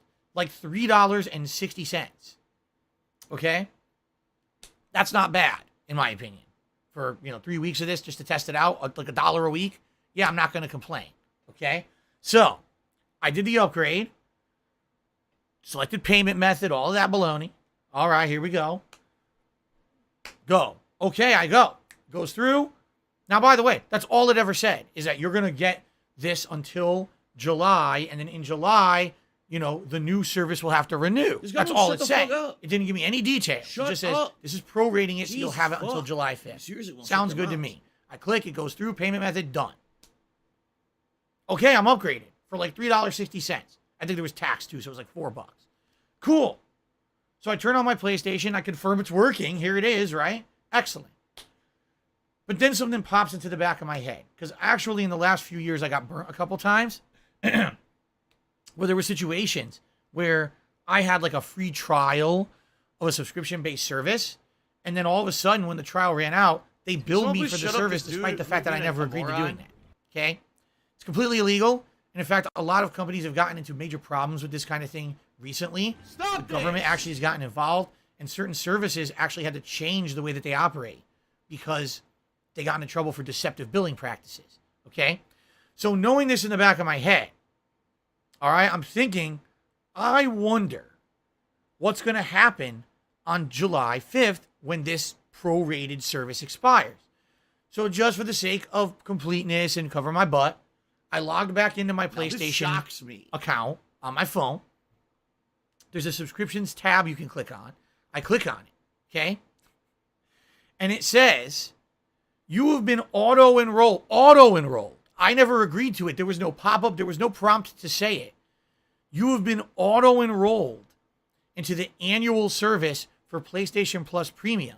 And unless you disable it, on July 5th, we're going to bill you $119.99 to your payment method automatically to renew it for a year. What? I legally never agreed to that. I had agreed to a $59.99 a year charge for the old service, and I agreed to a $3.60 prorate upgrade. I never signed any contractual agreement to pay $119.99. It doesn't exist. Sony is being deceptive. Sony is trying to get people to sign up for this new service thinking, oh, I can get it for a few bucks prorated. This is cool. And then they get charged for the whole annual amount after the fact, not knowing they even signed up for it. Okay? So there absolutely legally should not be a carryover. If you're on one automatic renewal service, it shouldn't automatically just assume you want the next one without even asking or any approval from the customer. But it did it. It's bullshit. It should never happen. It should be illegal. And by the way, it is illegal. But this is a new thing Sony's doing. And I wouldn't be surprised if a ton of people upgrade to the new service not knowing what they're getting into. And next thing you know, they get a big-ass bill out of nowhere over the next few months because it auto-renewed without their permission. So I just want to throw that out there for you guys, all right? So here's what I did. When I saw that, I said, oh, no. I don't even know if I'm going to like this service. I don't want to agree to that. So I disabled it. And then I said, I want to do it on a 1-month basis. Every month, rebill me. Now, monthly, it's more expensive because I just told you the yearly cost of this in North America is $119.99. So that's $20 a month. If you go, excuse me, not $20 a month. That's $10 a month. Sorry about that. If you go to the monthly service, it increases a lot. It goes from $10 a month to $17.99 a month. That's an $8 increase. That's a hell of a lot more money for the same service. But if you're not sold on getting the premium service, you don't want to agree to a year of it or prepay for a year of it, right? So as of now, I changed it to be month to month, all right? And so I'm going to go ahead and keep this for until July 5th. I'm likely going to keep it again, and here's why. It was just announced at the Sony State of Play last week that if you have PlayStation Plus Premium, in July, there's a new game coming out called Stray. It looks really good. It's the game where you control a cat that has like a camera on its back, and it's investigating like crimes and murders and stuff. And it's a puzzle platformer with some investigation mechanics. I want to play that game. Well, if you're a PS Plus Premium subscriber in July, you get that game for free. So why would I not renew in July for $18 when the game costs more than that? Right? Do you want to play the fucking game? So, let's see what happens.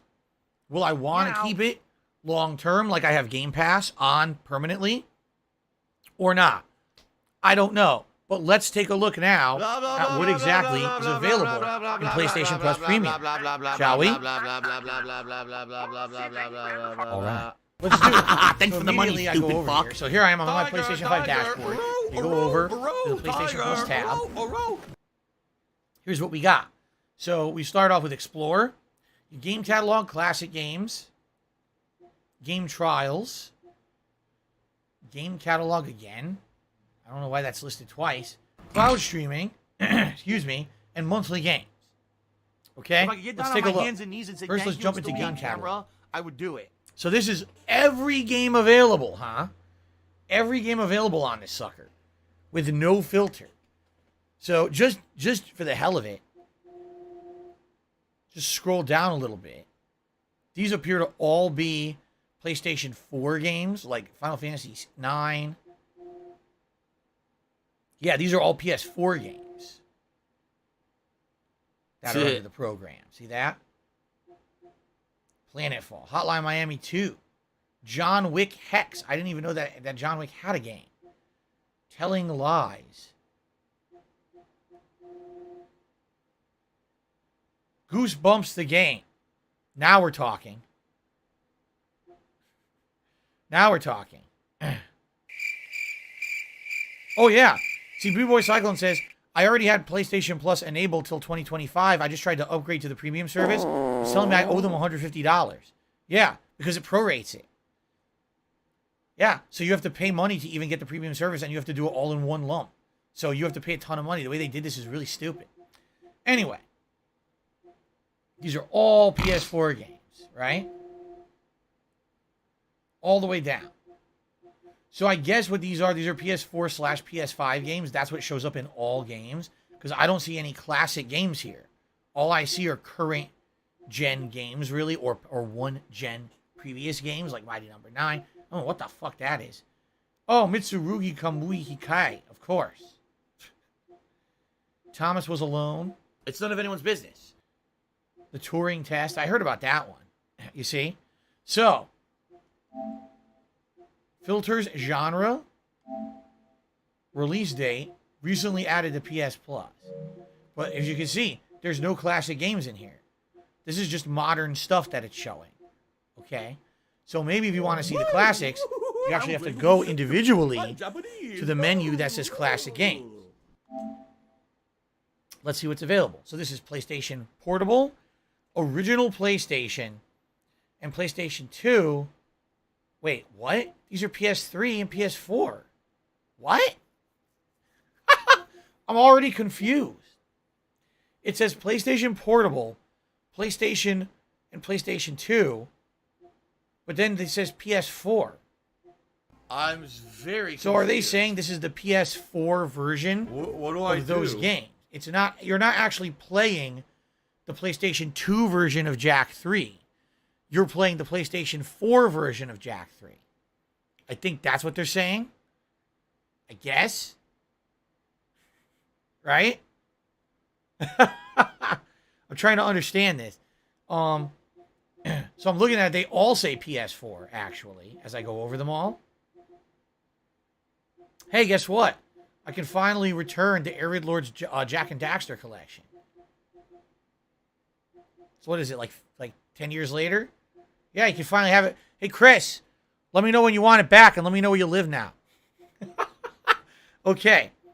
So what I'm seeing, what I'm seeing here is a lot of, like, these are, like, Siren. Is that a PS1 or a PS2 game? I actually don't know, but apparently it was on PS4 at one point, and you can download it fully. See that? Oddworld Abe's Odyssey. PS4, PS5. That one's even on PS5. Tekken 2. Look at that. Tekken 2. You know what? I'm downloading this right now. We're downloading Tekken 2 immediately. I haven't played this game in so effing long. Download the PS5. Oh, because there's a PS4 and a PS5 version. They're probably identical. We'll download the PS5 version. Okay. That one I'll download. You know, I never played Jumping Flash. Ever. So I don't really know what it is. I guess we'll get that one.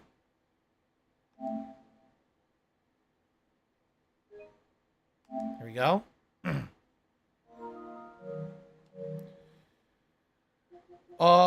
See? Apparently this was just added, and this wasn't on there before. Resident Evil Director's Cut. I'm going to download that.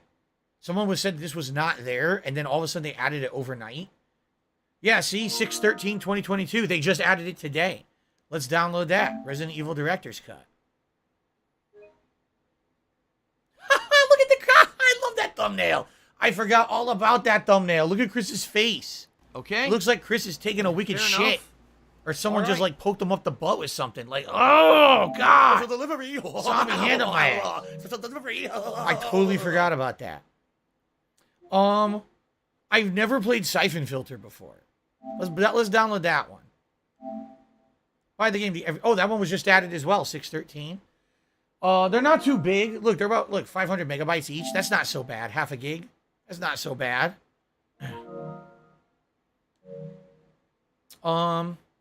Wild Arms. I actually really like this game. The graphics don't hold up. It looks really bad now. But back in the day, I played this on PS1. I loved this RPG. It has all Western music in it. Let me see if I remember the theme.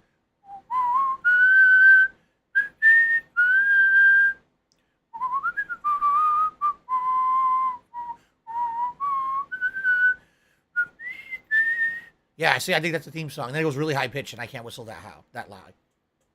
But that's funny. I've never played Wild Arms since the 1990s, and I remember the theme my song. beautiful singing voice. How cool. Codeman just re-upped his membership for 12 months, says Toy Story 2 is really good. Oh, yeah? So a lot of people are screaming for different games. We're not going to have time to play all those today. I will definitely check some of these out in the future. But just to show you guys, this is all that's available in North America right now. You're seeing it. These are the classic games that you can currently play here on here. That's it. What's funny is they got Wild Arms and Wild Arms 3, but no Wild Arms 2. What happened with Wild Arms 2? Why isn't that on there? That's weird. I played Wild Arms 3.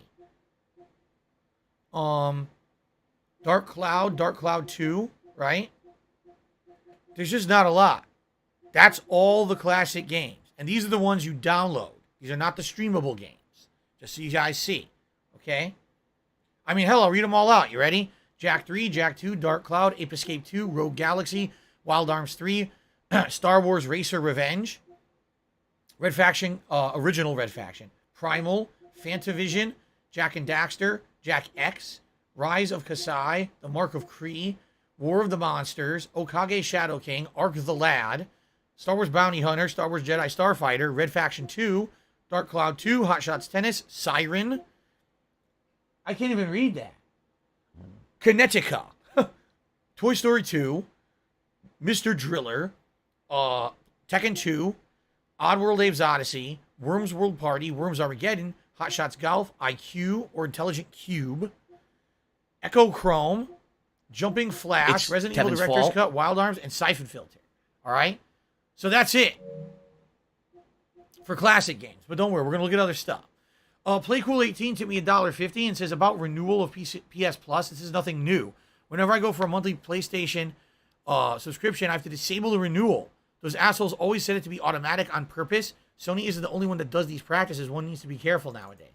Yeah, but the thing is, I swear to God, it just went to court, and the court ruled that you can't do that anymore. Sounds to me like Sony's behind the ball here. Okay. What do they have available for full game trials? Fun. Okay. So what's a full game trial? Apparently what you're supposed to do, you actually download the whole freaking game to your console, okay? Then you're able to play it for a limited time, and I'm not sure how long that is. Maybe 1 to 2 hours. And then after that, the game locks you out and says you have to buy the game to continue playing. You know, click here to buy. Or if not, you just have to close it. Okay? Now, of all the games on here, I own several of these. So, for example, I own Horizon Forbidden West. I do not own Tiny Tina's Wonderlands. Maybe that's one that we can test for a game demo. I own Cyberpunk already. Actually, no, I don't. That's right. I refunded it, and I don't own it anymore. So I can replay Cyberpunk. Fuck that. I own WWE 2K22. Okay, the Uncharted Legacy of Thieves collection I don't have. Moto GP 22. Farming Simulator 22. Biomutant. Lego City Undercover. That's a game that I owned on the Nintendo Wii when it was a Wii game. And now, excuse me, the Nintendo Wii U. I misspoke. It was a Nintendo Wii U game. And I played it for a couple of hours. People thought it was boring. So I never went back to it. Well, it's on here now. I'm actually being told by Defiant O, if I remember correctly, it's a 2-hour trial requirement. Hot Wheels Unleashed. I don't know anything about that. The Cruel King and the Great Hero. Elex 2. Crusader Kings 3. Spellforce 3 Reforged. You ever heard of these games? And Ollie Ollie World. Of course. Shakti actually says Ollie Ollie World is like Tony Hawk. Huh. Interesting. So these are the games you can do a game trial of. Honestly, I think I'd like to maybe try Tiny Tina's Wonderlands. So I'm going to do that. Let's get it queued up. We'll see how it works. All right, it's going to download right now. Okay. Now, we already did Game Catalog, so I don't know why there's a second entry for Game Catalog. But what I'm seeing here is that this menu is different from the other. Just to show you. This is the first one. Okay. This is the other one. They look identical, but then when you click it, it's different. I don't understand that. So, categories, right? Different genres. Featured action, sports, adventure, shooter, driver and What do I racing, do? RPG, puzzle. Kids and family, fighting, simulation, strategy. And then must play. Although it's funny, I guarantee you the majority of the must play games I probably already own. So Spider-Man Miles Morales, yup. Assassin's Creed Valhalla, yup. Demon's Souls, yup. I don't own NBA 2K22 yet. I'm not gonna buy it, but maybe I'll play it under here. I swear I own this, but maybe I don't. Maybe I did the upgrade, so I don't own this particular bundle of Ghost of Tsushima. I already own Red Dead Redemption 2, Guardians of the Galaxy. Oh, I missed Naruto Shippuden, Ultimate Ninja Storm 4. I missed it. I have Game of the Year edition of Original Spider-Man. I have Returnal, Mortal Kombat 11, Death Stranding Director's Cut. I don't have. I have the original, not the Director's Cut. Horizon Zero Dawn Complete Edition, I don't own. I own the Standard Edition. I do own God of War. I don't own The Crew 2. PGA Tour 2K21. I do own Bloodborne. I guess I own Terraria. Likely what happened is Terraria was probably a free for plus game, so I got it 1 month when it was. But yeah, like I don't remember playing it. Control I owned on Xbox, so I don't have that one. Injustice 2 I've got. And they keep going. Okay, those are must-play games. Then you got your classics catalog. Now this is interesting. We already looked at PS1. What about remasters? So these are remaster games on PlayStation 4, because these aren't PS5 exclusive games, huh? Does anyone remember Heavy Rain?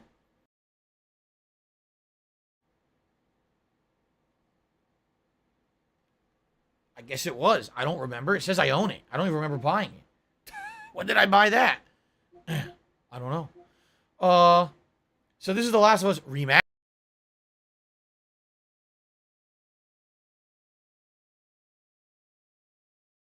Serious Sam Collection. Oh, cool. All the classic Serious Sam games. I didn't even know that existed. It's Dark Dave's fault.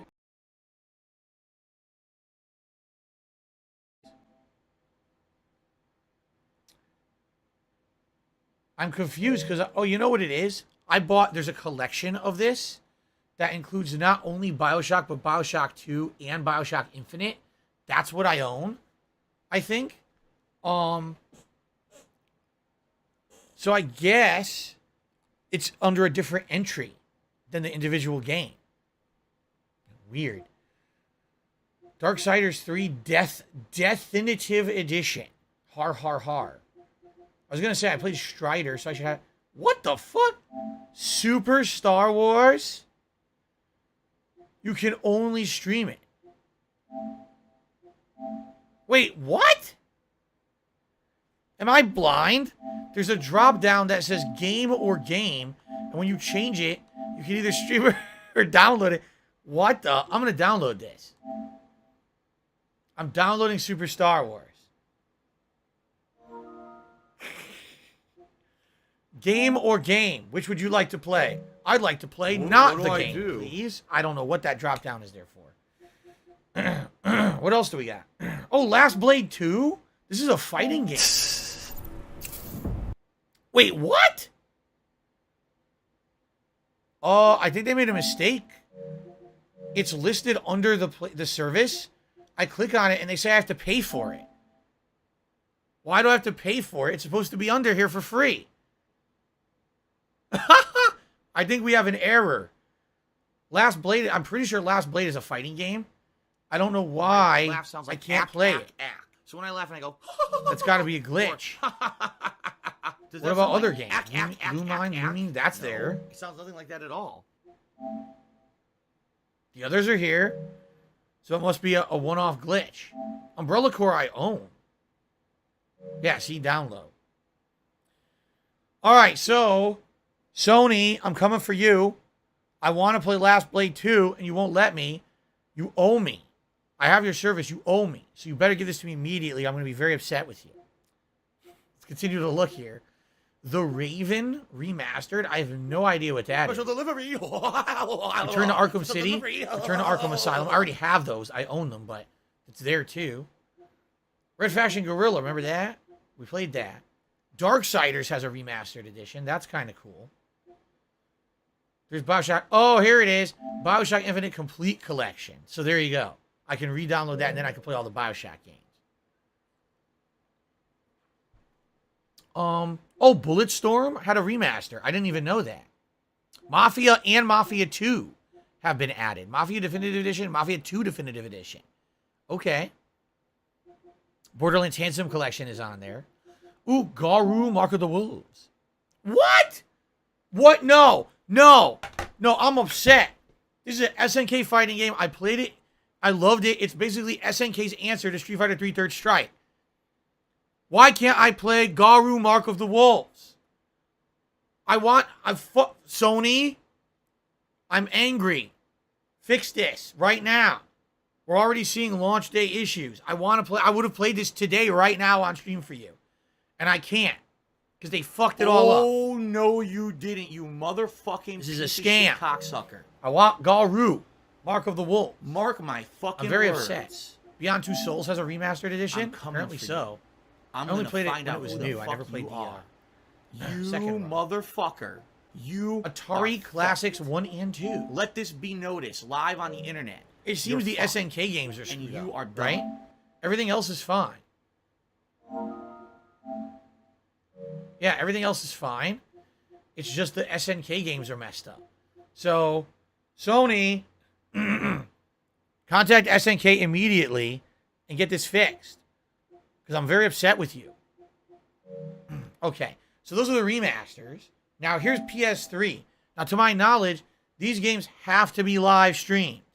You cannot download these. So, God of War Ascension. Yup, stream only. Let's see what PS3 games they've got. Resident Evil 4, the PS3 version. There's another version, but apparently that's not included. Only the PS3 version. Darkstalkers Resurrection. This was the PS3 collection where you could play Darkstalkers games. There's various different ones included. What the hell's this? I don't want to click on that. Yeah, there's various different ones included. Yeah, 2013. I liked this collection. This was fun. Sadly, there's probably no one playing it anymore. It's dead. I mean, the new collection comes out in 2 weeks, so Darkstalkers will probably get a revival, but this is probably what you can play until now. Okay? So I'll probably try to stream it, but not yet, because remember, other games are downloading. Saints Row 2, the Devil May Cry collection. I have the disc of that, so I don't need to stream that. Tokyo Jungle. Now, that's a throwback. Infamous 2, the original Injustice. King of Fighters 13. It lets you stream it. For some reason, you can stream it, but you can't play the other ones. You have to pay for them. Resident Evil Code Veronica X. Resident Evil 5 Gold. Siren Blood Curse, episodes 1 through 12. Now, this I played already. Remember? This we already have. The weirdest part about this is it was downloadable on PlayStation 3, but it's not here because they can't emulate PS3. So you have to stream it. Castlevania Harmony of Despair. I don't even know what this is. It's a Castlevania game, I guess? I don't know. I guess so. Huh. Some Batman Lego stuff. Oh my god. Super Street Fighter 2 Turbo HD Remix. We can actually play that. Some HD Remix. Who wants to go back to the past? My incredibly early days on YouTube. Playing HD Remix. There's probably like one person who plays it online. Right? Oh god. Castlevania Lords of Shadow. Yeah. Dynasty Warrior 7. Resident Evil Operation Raccoon Shitty. Epic Shitty. Wait a minute. They ported Epic Mickey to the PlayStation? I didn't even know that. I thought that it was always a Wii exclusive game. Here they're saying, no, they ported it. Huh. A lot of Resident Evils are on here. Yeah, a ton. Dead or Alive 5, XCOM Enemy Within, Super Puzzle Fighter 2 Turbo HD Remix. That's the puzzle game. It's not a fighting game. Skullgirls, that's a fighting game. A lot of fighting games on here. I'd like to give them a shot. See how they run. They probably run like shit. Final Fight Double Impact. Isn't this the one that includes both Final Fight games remade, I think? They made a Vita version of Epic Mickey? That's terrible. That's sad. Duke Nukem Forever. A lot of these games are pretty good, actually. The Darkness 2, remember when I played that? That was an early playthrough. That was really cool, man. That's on here. Don't even mention this one. Don't even say the name. If you say the name, you get cursed. If you say the name, Melissa McCarthy comes out of the mirror in your bathroom and starts slapping you around and telling bad jokes. So, Do you want to play the fucking game? Blood Knights, Insect Armageddon. Jamie Johnson's Anything with an Engine. Oh, the classic. Jade says, I'd love to see you play Beyond Two Souls again. Escape Dead Island? Wasn't this the one that wasn't really Dead Island? It was the shitty spin-off that sucked ass, I think. Ragdoll Kung Fu, Fist of Plastic. Everyone remembers that. I think everyone's played that at some point. There's a few here I'd like to try and see how they stream. But I have to make sure everything else is done downloading first. Because that's definitely going to affect it. Damn, there's a lot. There's a lot of PS... Dragon's Lair? I didn't even know Dragon's Lair was made on PS3. Huh. So, all right, a lot of this down here is shovelware shit. Look at all this. Why are you an idiot if you don't This is agree? pretty If you bad. don't agree, because Space Ace when you also have is on factual there. I evidence didn't know of that. something constantly thrown in front of your They face. put in a and you lot of ignore it shit. and choose to Dragon's believe Lair 2 something else, Time you're an Warp. idiot. What the fuck? Sam and Max, The Devil's Playhouse. Sam and Max, Beyond Time and Space. Oh, God. The fucking Penny Arcade video game no one remembers. On the Precipice of Darkness. Infamous 2 Festival of Blood. That's an excellent DLC. It's very good. All the Fallouts are on here. Fallout New Vegas and Fallout 3. Oh, God, Alone in the Dark. That game was terrible. Alone in the Dark Inferno.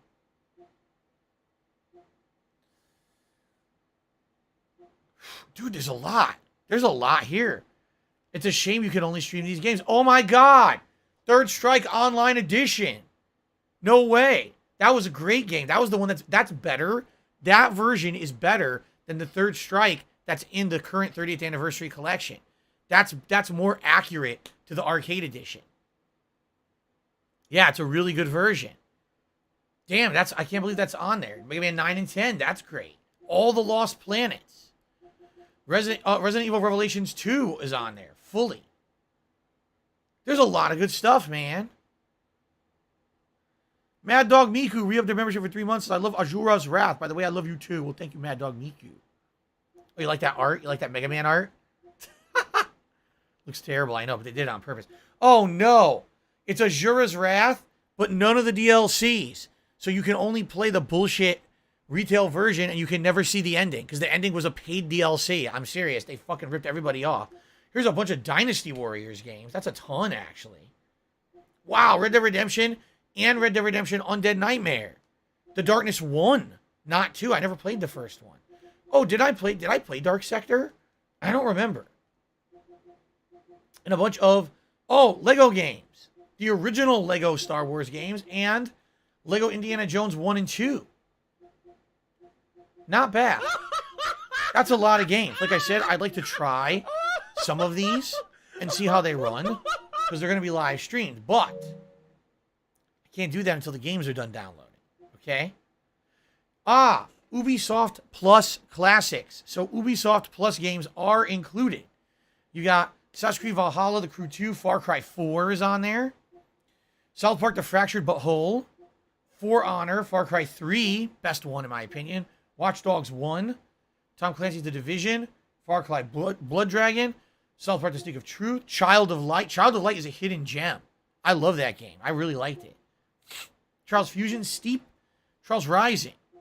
Starlink, The Battle for Atlas. Oh, God, Zombie. What's hilarious is that this game originally was called Zombie U. It was a Wii U exclusive, but it sold so poorly that the makers, Ubisoft, made it for other consoles, and it also sold poorly on other consoles. Doing But EB Games they were trying to get more money out of it. The virus. It was EB such a Games flop. is the same as GameStop. The original crew. Here they're called GameStop, not EB Trackmania, Games anymore. no way. Valiant Hearts. That game is outstanding. That game, I cried playing that game. It's so good. All right. Let me see. Is anything currently downloading right now? Or did we finish with the downloads? Whoa. Oh, queued for download. Play trial. Play game.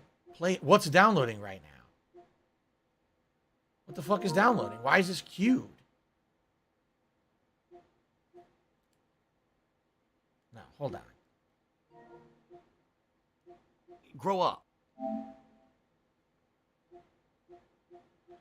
How do I see my downloads? I don't remember. Here it is. Oh, it's still fully downloading Tiny Tina's Wonderlands. So we have to finish downloading that. What do I do? And then it's going to download Super Star Wars, which should be really small. And then I want to try some stuff. Okay? What do I do? What should we try first? Hold on, I got my headphones working. Oops, I didn't even plug them in. What should we try first? Try Siphon Filter? I'll try it. I never played it. What am I doing? Let's go here. Astronaut just did a super chat. He says, "Can you try fighting games to test input lag?" We can. Yes. I'll probably either get Third Strike or Darkstalkers or both, or maybe HD Remix. Yeah.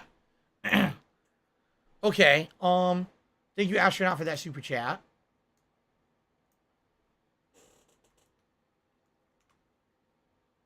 Okay, let us try something. What do I do? Siphon Filter? I've never played this before, so I have no idea what to expect. Select and start are left and right on the touchpad. Got it. Let's check it out. Let's see how it runs.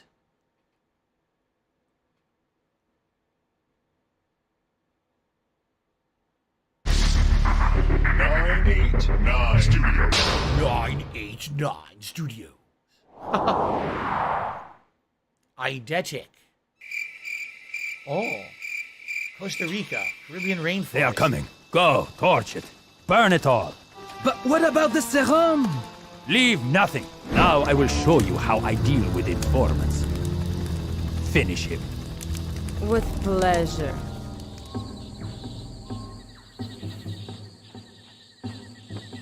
These are the coordinates Ellis sent. Over there. Look how blocky they look. They look like Lego characters.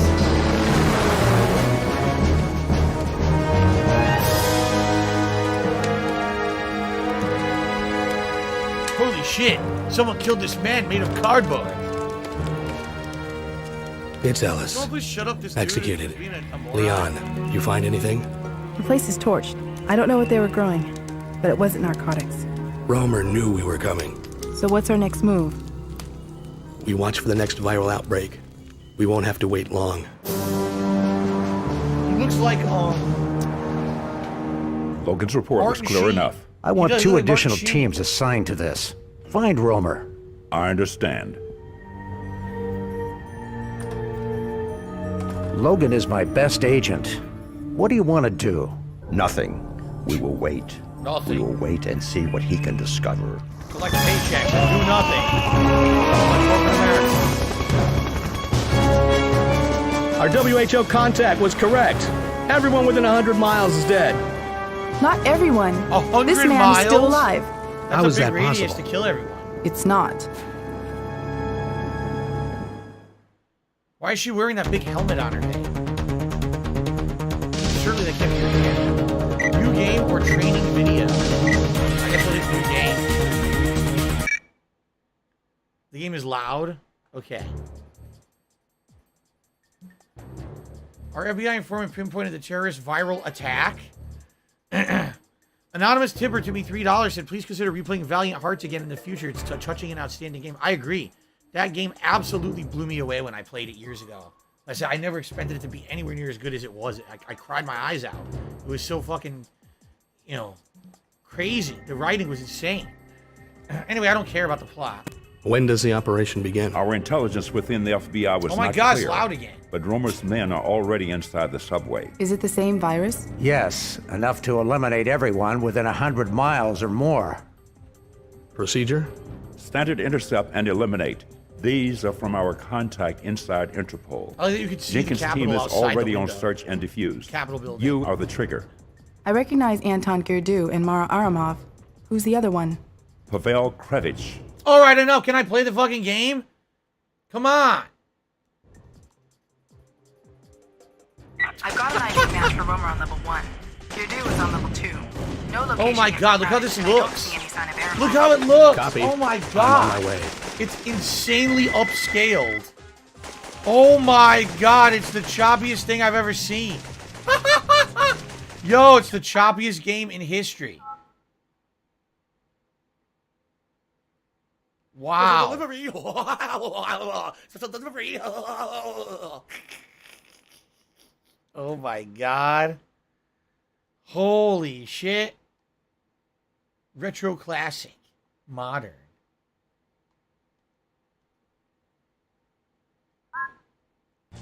Oh my god, dude. Oh. How can you play this? So you strafe left and right with the triggers? It's so choppy. Target? What? You target with R1. You do first person with L1. But I can't move when I do. Oh, I guess I can. How do I fire the gun? What do I do? What is it? The fuck? What do Square. I do? What do I do? Wow. What do I do? I missed.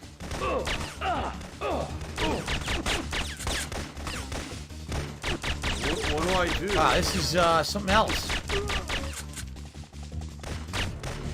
Get to the filter. The siphon filter. The really low frame rate filter. Wow. Ah! It's in my face. 672, this is downloading. Stop screaming in the chat. It's downloading. How do you reload? Triangle. Wow, this is really bad. The frame rate is atrociously bad. There's there's weird. Oh my god. Ruby just hit me $5. It says that they have Toy Story 2 on PS1. Give it a try. I've never seen GameSpot give it a high rating. Yes, they do have that. The frame rate is so bad. It's like really badly unplayable. I thought they said this was supposed to be 60 frames. It's not. Not even close. This is not 60 frames. This is like 10 frames. You see this, right? Maybe I could change the settings?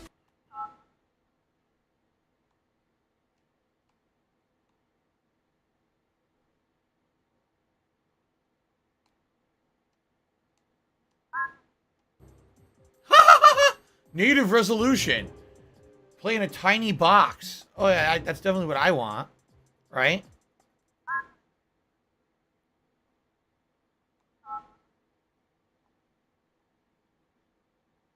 Square pixels. And it's just as bad. I think it's just not as stretched out. It's definitely just as bad. Oh my god. We want wide zoom stretched. Yeah! Fill that screen. Why is everyone so chunky? Oh my god. Yeah, this is definitely not running at any kind of a reasonable frame rate. YouTube It's mode pretty, on. honestly, it's pretty unplayable. 1-to-1? Oh god! Play the fucking game. That's really bad. Now everyone's tall and skinny. I guess we're just gonna go back to what we had it, right? What if we do retro classic look? Oh my god, so what it does, it adds in a filter as if you're playing on like a tube TV, but it certainly doesn't make it any more interesting or better. It just makes it look like a tube TV. We'll turn that off. Wow.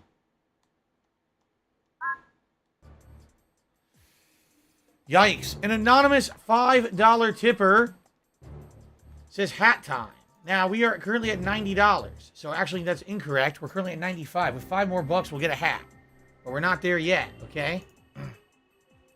So,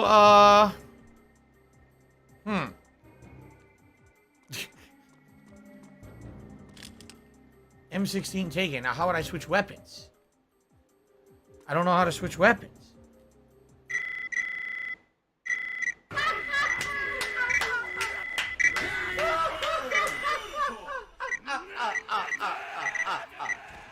You don't aim, nothing. You just run. Oh, I'm close to the run. Here we go again. Okay, equip this assault rifle. What do I do? Oh my god, I can't. Dude, I can't control this. I seriously can't control it. It's like wobbly cam. It's like he's super drunk. Press triangle to contact Leon Zing. Leon, Romer's men have locked down the subway entrance security gates. You'll have to find the bypass switch. See if you can find a service elevator. Wow, I wonder if this is the service elevator. Locked. Well, fuck you. Well, look how his feet move. I don't know what I'm supposed to do. You tell me. What am I supposed to be doing? What do I do? I don't know where to go. Oh, God! What do I do?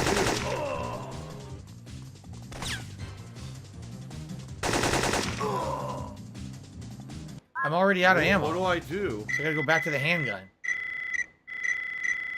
I think you gotta switch it in the menu. I don't think you can actually switch on the fly. What?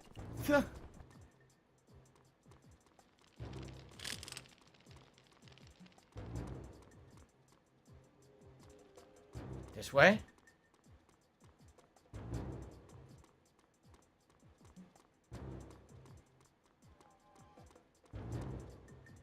What the fuck? What is this game? Ah!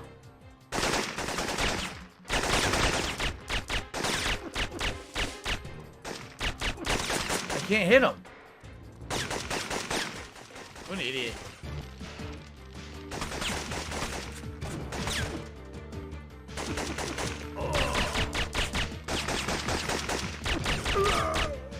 Ooh.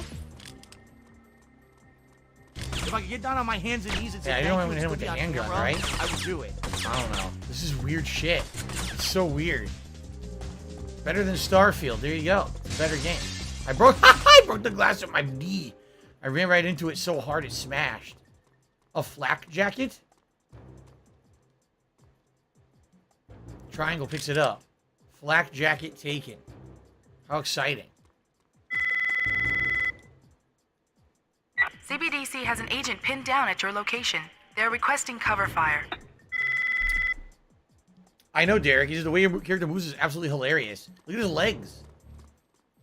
He's like, he's like running wild. He's totally wobbly. He's a wobbler. Point blank. This guy's my buddy. He's blue. He's my buddy.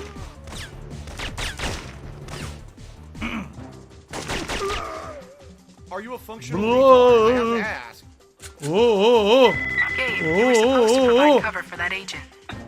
Mission objective failed. Alright. Nice. Mission objective failed. I've got an ID match for Romer on level 1. Your due is on level 2. No location yet for Kravitch, and I don't see any sign of Aramon. Copy. I'm on my way. This is very exciting. I know you guys want to see me keep playing this, right? We should do a save file. Here we go. All right, so Banquet Meal Seller just hit me $5, said, now it's hat time. All right, officially now it is. I think we've seen enough of Siphon Filter. I don't know about you guys. All right, let's do a poll for a hat. Which hat is PS Plus best? Would it be Cowboy, Pikachu, Fake Hair, or Camo Ranger? There you go. Thank you for your support today. The director for the game was also an actor in the game. Oh, yeah? All right, I think we've seen enough of this. No. Get out of here. Enchanted hat of money buff reduces your salt level. Wow. Hat is that game seriously ran so great. What the fuck? That game ran terribly. Tekken 2? Yeah, some people want Tekken 2. Let's look at Tekken 2 quick. Only because that's a game that I actually owned on PlayStation back in the day. Let's see how Tekken 2 runs on here. I'm actually, I was pretty decent at this game back in the day. Let's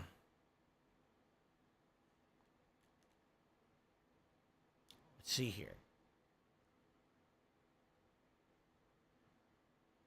We're going to stream a game. Don't worry, 672. We're going to do one. Here we go. The classic Tekken intro. It's absolutely ridiculous things they used to do back then. Watch it. What do you see how ugly the CGI is? Ready? Ready for this shit? I probably watched this intro 400 times when I was a kid.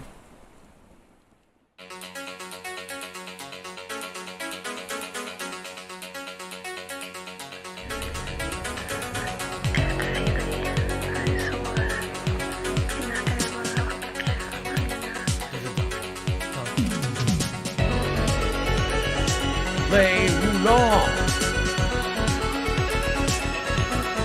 Michelle Williams.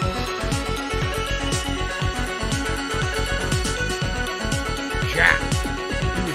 No, it's not Jack. Mr. Vincent. My bad.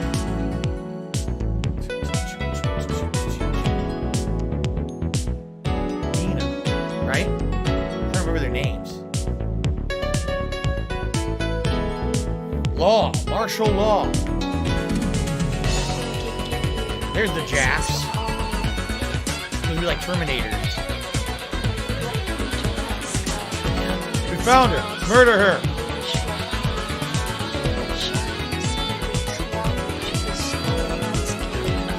Regular King and Armor King. And they're showing all the secret characters you need codes for. Or I think you unlock them by playing. Devil and Angel. Yeah!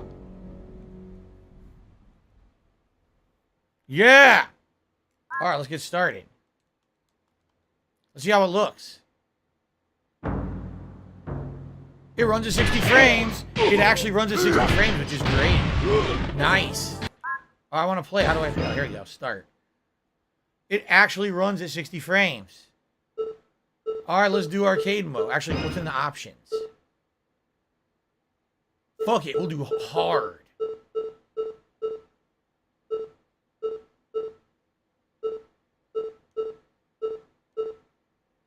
Light punch, heavy punch, light kick. Yes, that's what I want. Alright, we're doing it. Ready? Yeah! The classic select. Of course I'm going to go with my boy Paul. I'm actually pretty good with different characters. Like Leia I was good with too. Let's go with Paul Phoenix. Yes. My banner is off the screen. I don't know what that means. Oh, my leaderboard's hanging off the top? Okay. There we go. It must have glitched. Thank you. Alright, here we go. This is unblockable. No quick get-ups in this one. Hey, yo. No! I have to remember how to play. Oh shit, it's round 2. Fight!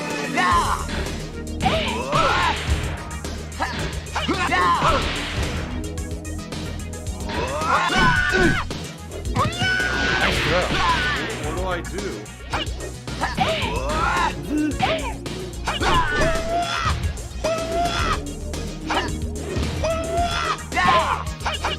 Hey, yo! And I'm already lost! I don't remember how to play. I'm trying to remember all the moves and shit. You lose. Ah! Start is on the touchpad. Round 1. Fight! The other thing is Paul has a million moves that were added over the years, and I don't remember which one he has in Tekken 2. Hey, yo! Yeah, I don't remember. So I'm trying to do like shoulder blocks and stuff that he doesn't have. Round 2. Fight!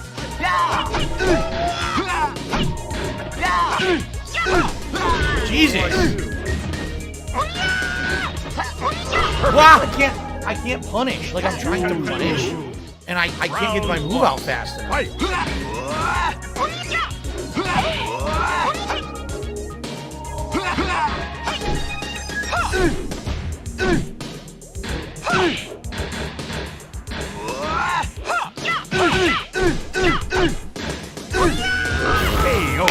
He's doing the high-low combos. Round 2. Fight!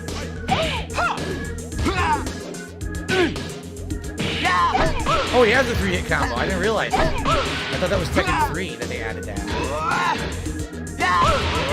Okay, he has the 3-hit combo. Final round.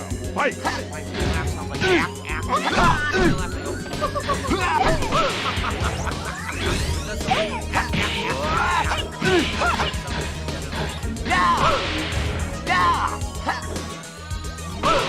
Ah, there we go. Gotta get the hang of it. What? I need that money. I really do. I need that money. Fight. Pay my bills. That's right. He doesn't have the shimmy stances in this one, which sucks. Shimmy stances are good. He doesn't have them. Oh, look at the throw range. How ridiculous. Look how much the damage the throws did.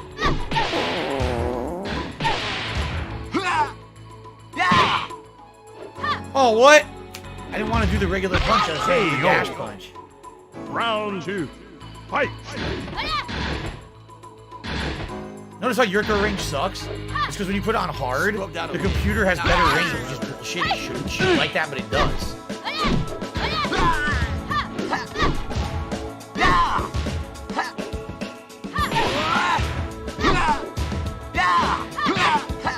Yeah, yo. Final round. Fight! Yes, boom, the shoulder tackle.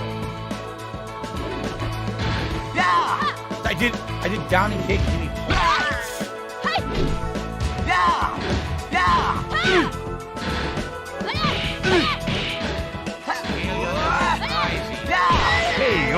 close matches. Is this your favorite Tekken? Nah. Tekken 3 was the one that I was the best at tournament-wise. I actually won a tournament in it. This is okay, but it's very basic. Yep.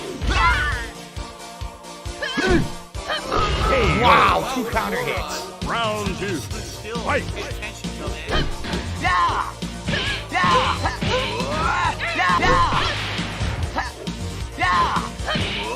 Hey, yo! Final round. Fight!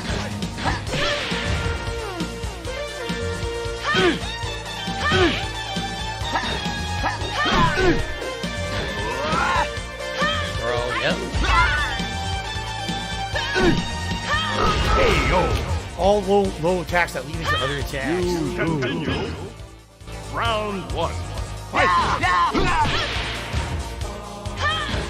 How did that miss so throw right through the body? He's on hard. On hard, the game kind of cheats a little bit. Hey, yo! Oops. Round 2. Fight! Damn, look at that damage. Perfect. Counter hit damage. You see how much damage that shit did? Insane damage. Insane counter hit. Like, oh my god. Jesus. Are there any stages? I don't remember the stages in Tekken 2. Like I said, I played Tekken 3 a ton. I didn't play Tekken 2 as much.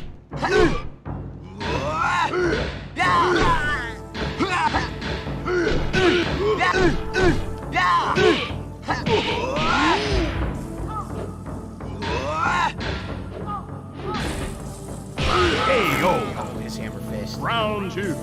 Fight!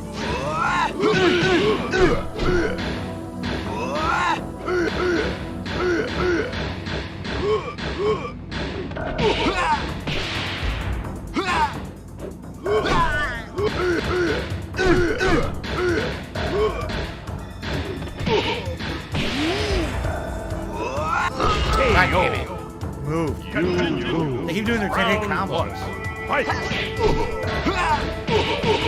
I can do it too. I have a 10-hit combo. Hey, yo! Nice. Round 2. Fight! How do you feel like? I don't feel any.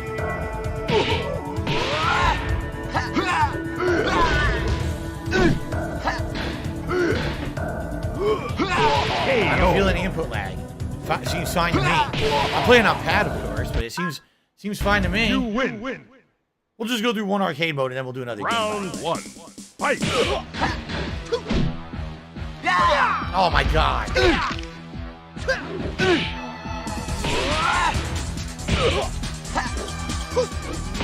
And the nuts. Very nice. Lay Wulong. Round 2. Fight. Oh, come on.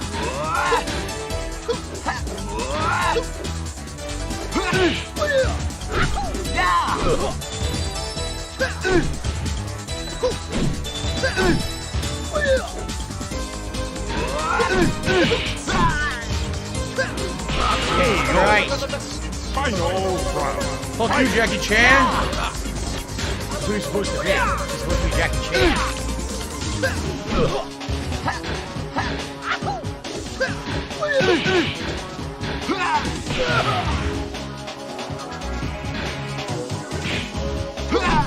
Jesus. Running tackle. KO. Unblockable. You Round 1. Fight.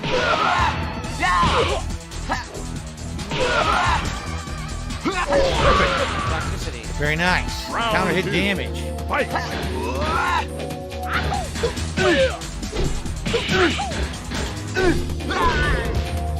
Hit that combo. Use them all the time. KO. Final round. Fight.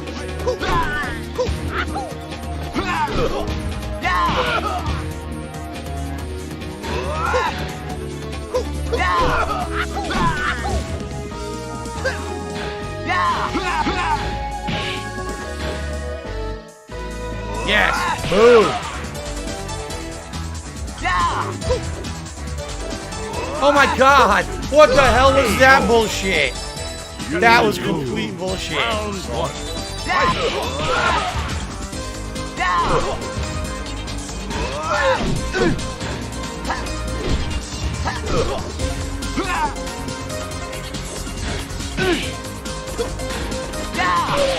KO. Round 2. Fight.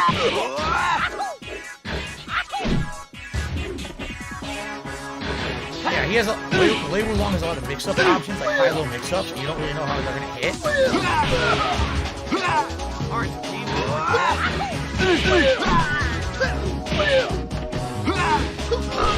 Wow, what a he's punishing with giant damage. I seriously. Best of Journey today. Damn, there we go. Very nice. You win. Play Bloody Roar. Bloody Roar was on here, I would play it. Round 1. Jack 2, only the second version of Jack. Boosh.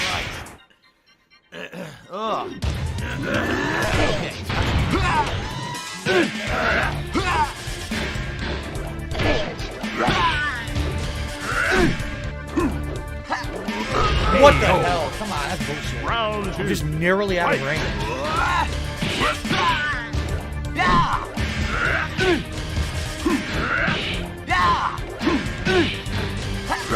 Oh my, he literally, perfect. He's counter hitting every input I do. Round 1. Fight. That's not what I did. I did down and left punch.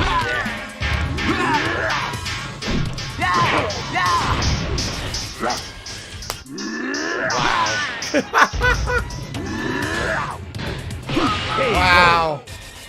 Round 2. Fight. He's getting counter hit left and right. I can't do anything about it. He's reading every input I do and counter hitting it perfectly.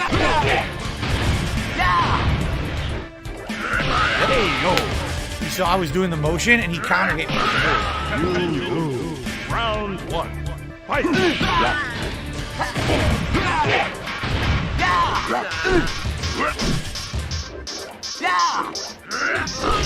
Oh my god. Round 2. Fight. Wow, look at the damage. KO. Every move is a fucking counter hit follow up with giant damage, man. Alright, look at Pikachu has one. Let me get that. 8, 7, 6, 5, 4. Yeah. Round 1. Fight! Wow, my jab didn't come out. Weird. KO. Okay. Round 2. Fight! Immediate counter.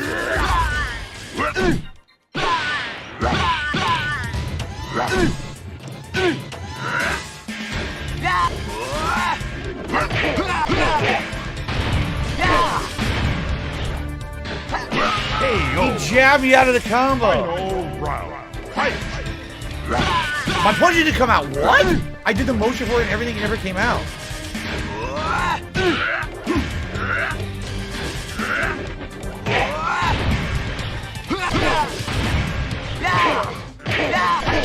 Got him. Woo! You win. It's hard on hard difficulty. It's very hard when they're reading your inputs and shit. Round 1. Fight!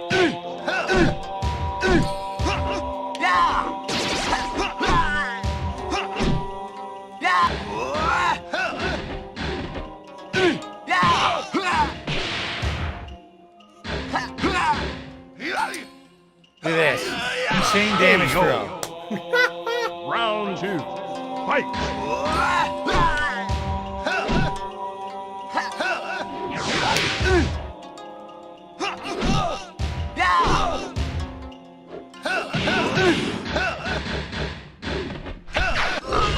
Unblockable at the end. Anything with the sword is unblockable. Round 1. Fight!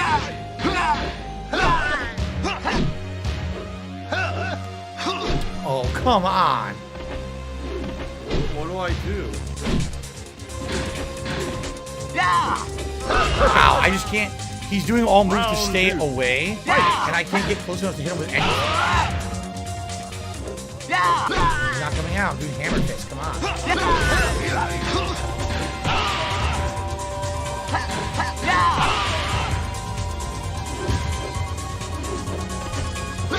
What? As soon as I went to do a get up kick, he read the input. Unreal.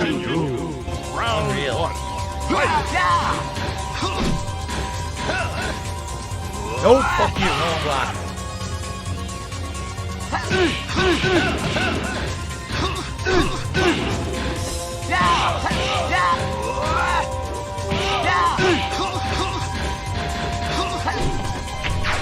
Anything about it's unblockable. You can interrupt it, but only with perfect timing. What the fuck? Round 2.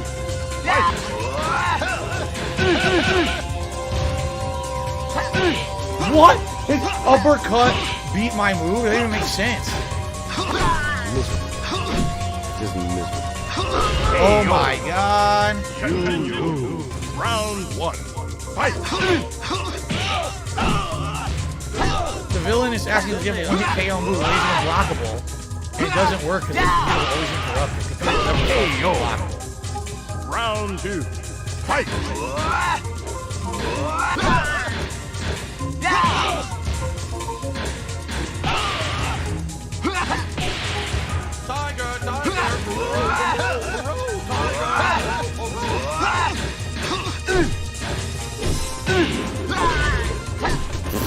Every time I pressed an input, every fucking time I pressed the button, he countered it.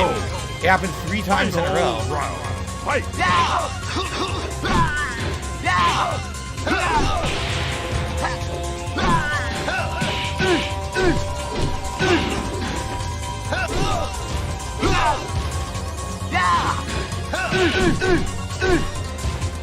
Can't get up. Wow.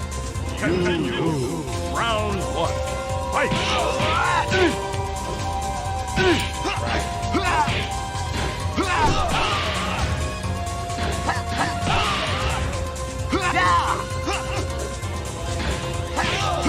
Oh, it's glitching. You see the visual glitches? What's going on? There's visual glitches on the screen. Round 2. Fight! Look, they're happening. The game's glitching out.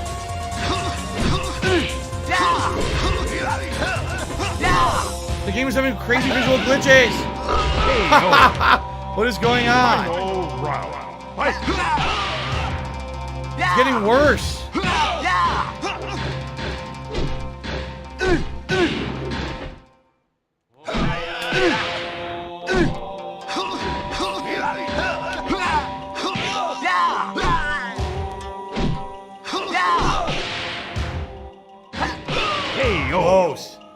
Thank you to the anonymous $5 tipper saying this is awesome playing one of my favorite games.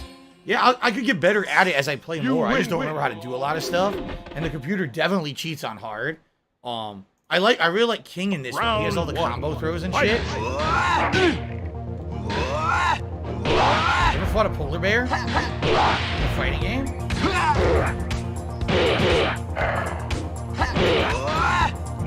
Oh, in the nuts.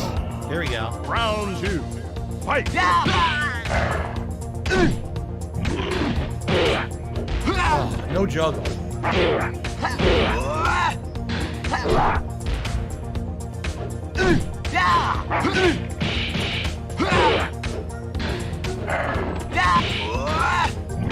need the hammer fist to come out like 10 times.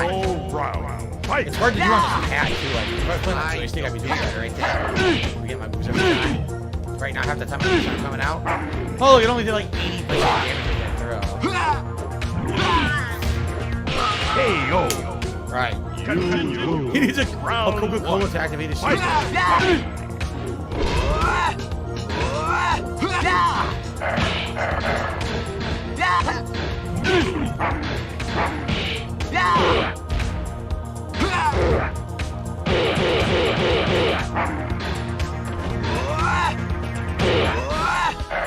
Hey, yo!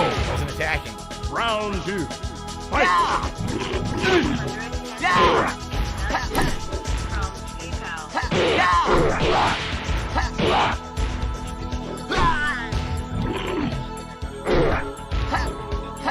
Hey, yo! Final round. Fight!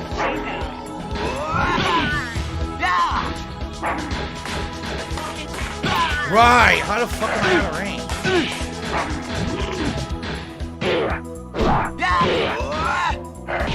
No. Whoa! Insano counter hit damage. God damn. All right, we're at the end now. Round 1. Fight!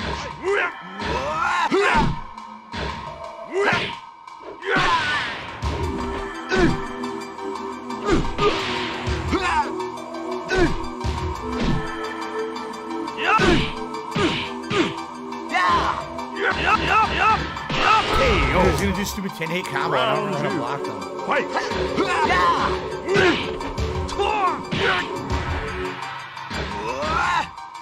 Oh, here we go.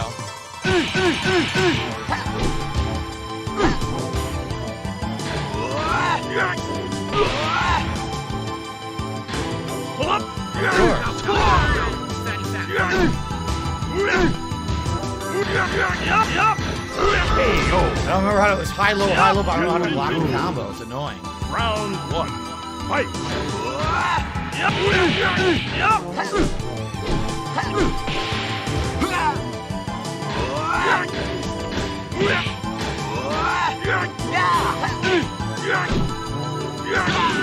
Right! I did my low kick to spin and fucking counter hits it on command.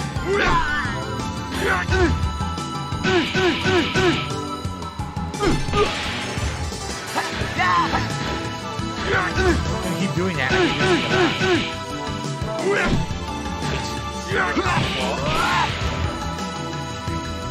Saw that? He somehow magically knew I was throwing and he ducks it. How is that bullshit? Alright, who are these idiots?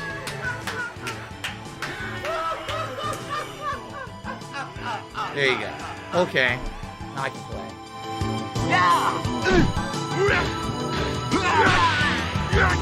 So if you're gonna be an asshole, you're gonna be showing your Hey, yo! Oh. Round 2. Oh, they have to bring up the personal about. Dumb shit. Makes your point. Low, moron. Hey, yo! Magically reading everything. Round 1. Fight!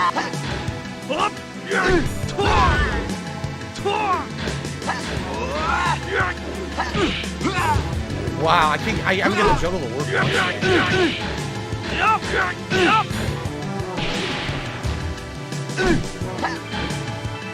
Hey, yo! Round 2. Fight!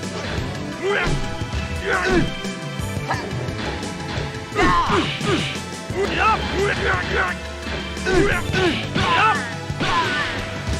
the pinning combo. I don't know what to do with it. I don't know how to block it. Hey, yo, who does it come out? Come on. Round 1. Fight! Come out.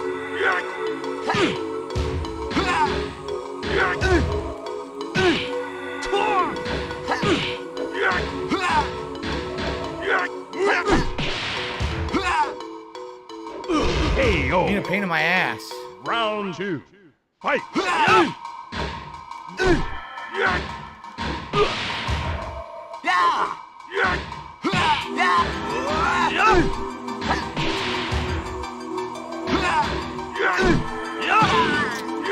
They consider that a counter hit, but I wasn't attacking. It's so dumb that it stuns you like that.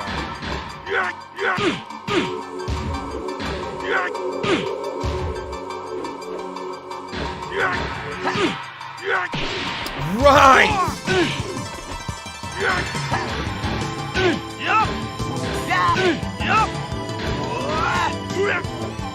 My hand goes through him.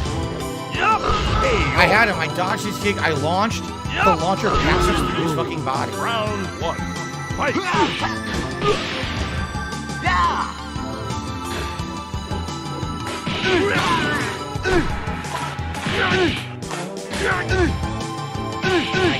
Hey, yo! Round 2. Fight!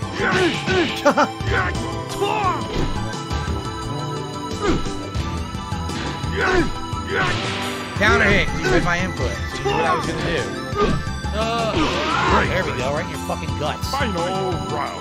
Fight! It didn't come out. Nothing I can do. 10-hit combo and it won't let me block it. Hey, yo! Because it's high low. It's annoying.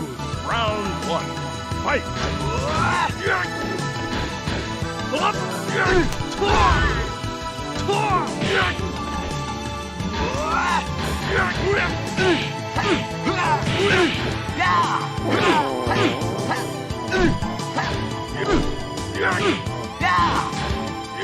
He won't fucking get hit. He blocks everything. Fucking bullshit. Round 2.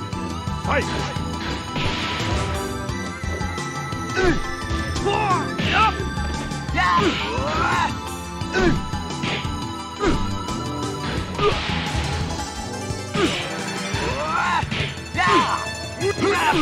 I think just do low jab. Low jab interrupts everything. Fight!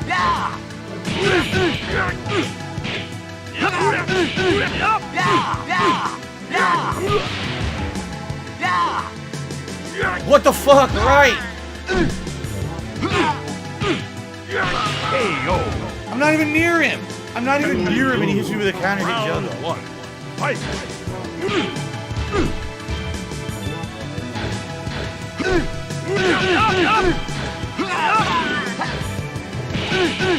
Hey, yo!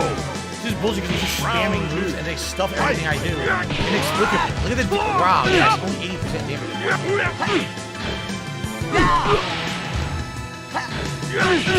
Hey, yo! Right. You lose. Round 1. Fight! Whoa!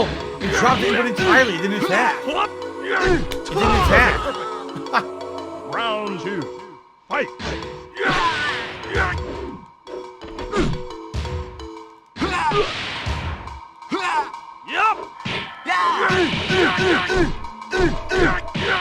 Nothing I can do. It won't let me block any of it. This is stupid. Round 1. Fight! My button input. Hey, yo! Round 2. Fight! It won't even let me do my 3-hit combo.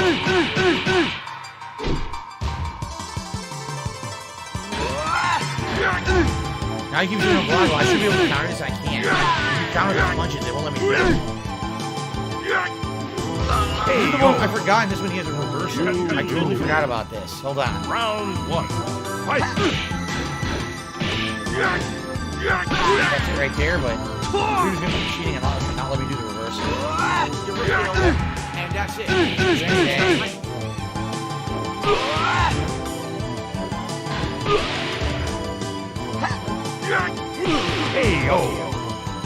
Round 2. Fight! Wow, no, I did my move. The rolling kick doesn't come out.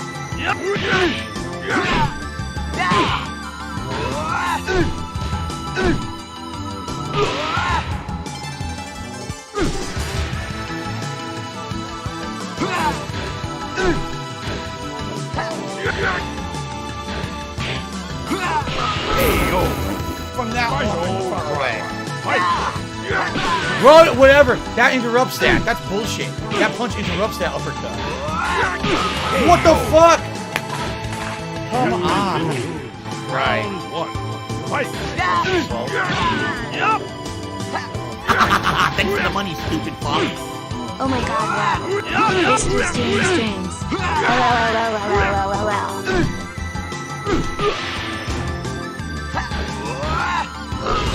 My kick. I didn't get it. It doesn't come Round out. 2. Fight!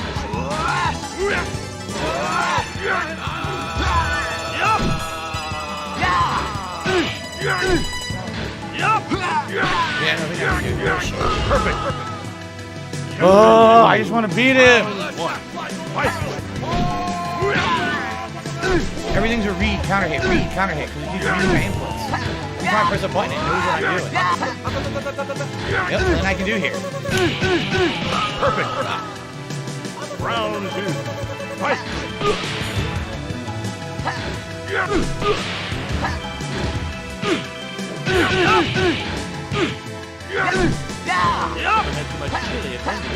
Not what I did. Give me my fucking kick, it won't give it to me. Bullshit. It won't give me my move.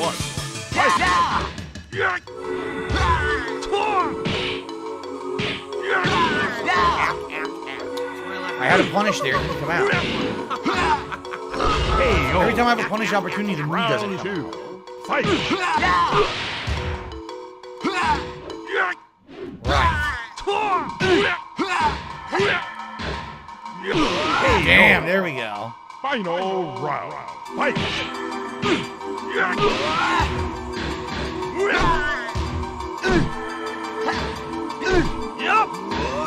That was, he was open right there, he should have died.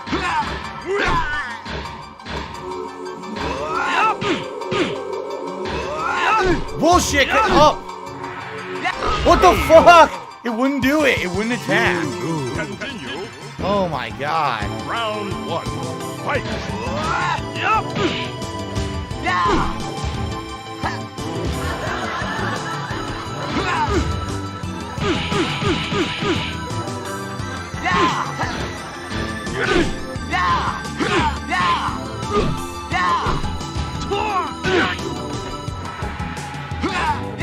Hey, yo. Stupid jab. Jab and kicks. Fight! Can't block.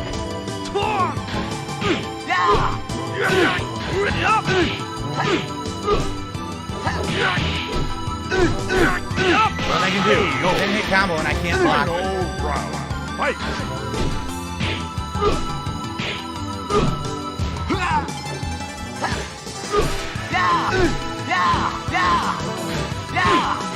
Hey, yo. Jab and kick. That's all I had to do. Jab and kick and it interrupts all the bullshit. And now the final boss. Round 1. Fight!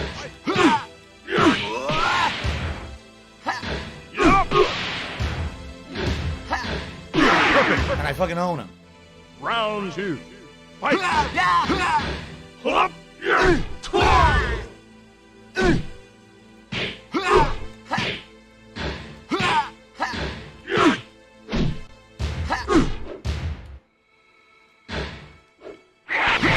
I couldn't dash. I used to dash up and hit him, I wouldn't dash.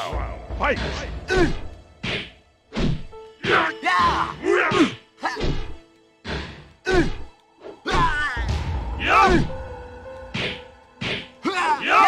What the fuck? Now my foot doesn't reach him. Right. Round 1. Fight!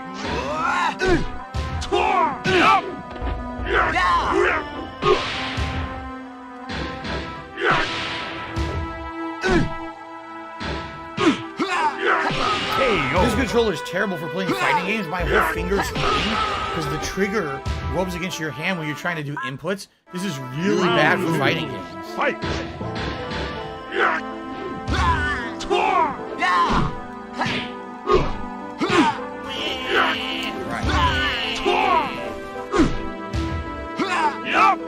And block low.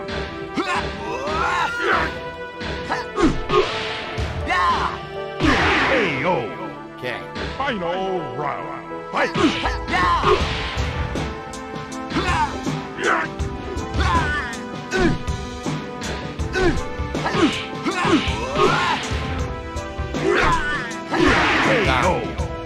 All right. You win. I need to see Paul's ending, I think. Amazing ending.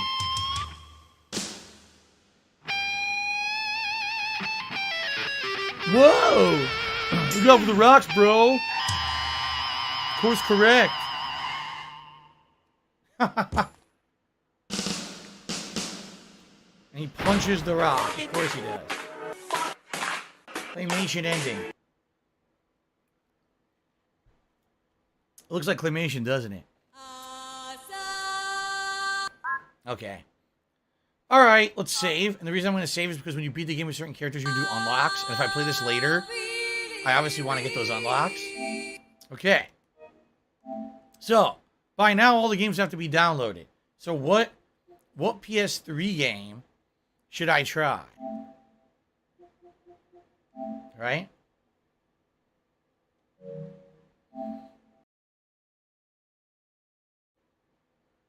We already did this. This is dumb. PS3, here you go. What do I do? What should we try? We have about roughly a half an hour, not even, probably like 20 minutes to do this. Infamous, The Darkness, Third Strike, Darkstalkers, Saints Row 2. Everyone wants something different. Super Turbo HD. A driving style racing game.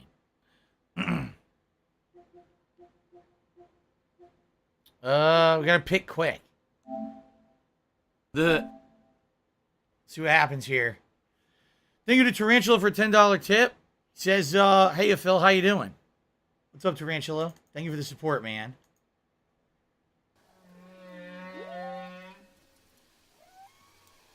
Okay.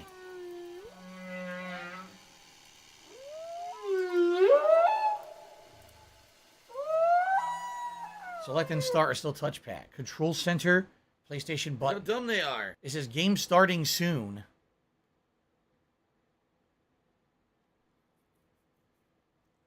So by the way, this was just a taste. We had a lot more to check out. I'm going to be doing a full stream of this on Friday, 3+ hours. Today I'm only doing like less than 2. But we're going to be doing a full stream of this on Friday. So I hope you guys will come back on Friday. We can check out more stuff. All right, here we go. We're streaming right now. This is not installed anywhere, right? Okay.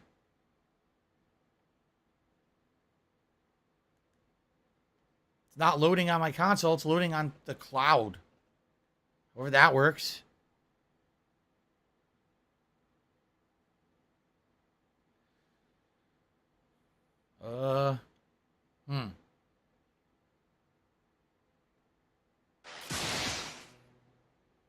Start new game. That's it. Look, there's nothing else. Just start new game. Okay.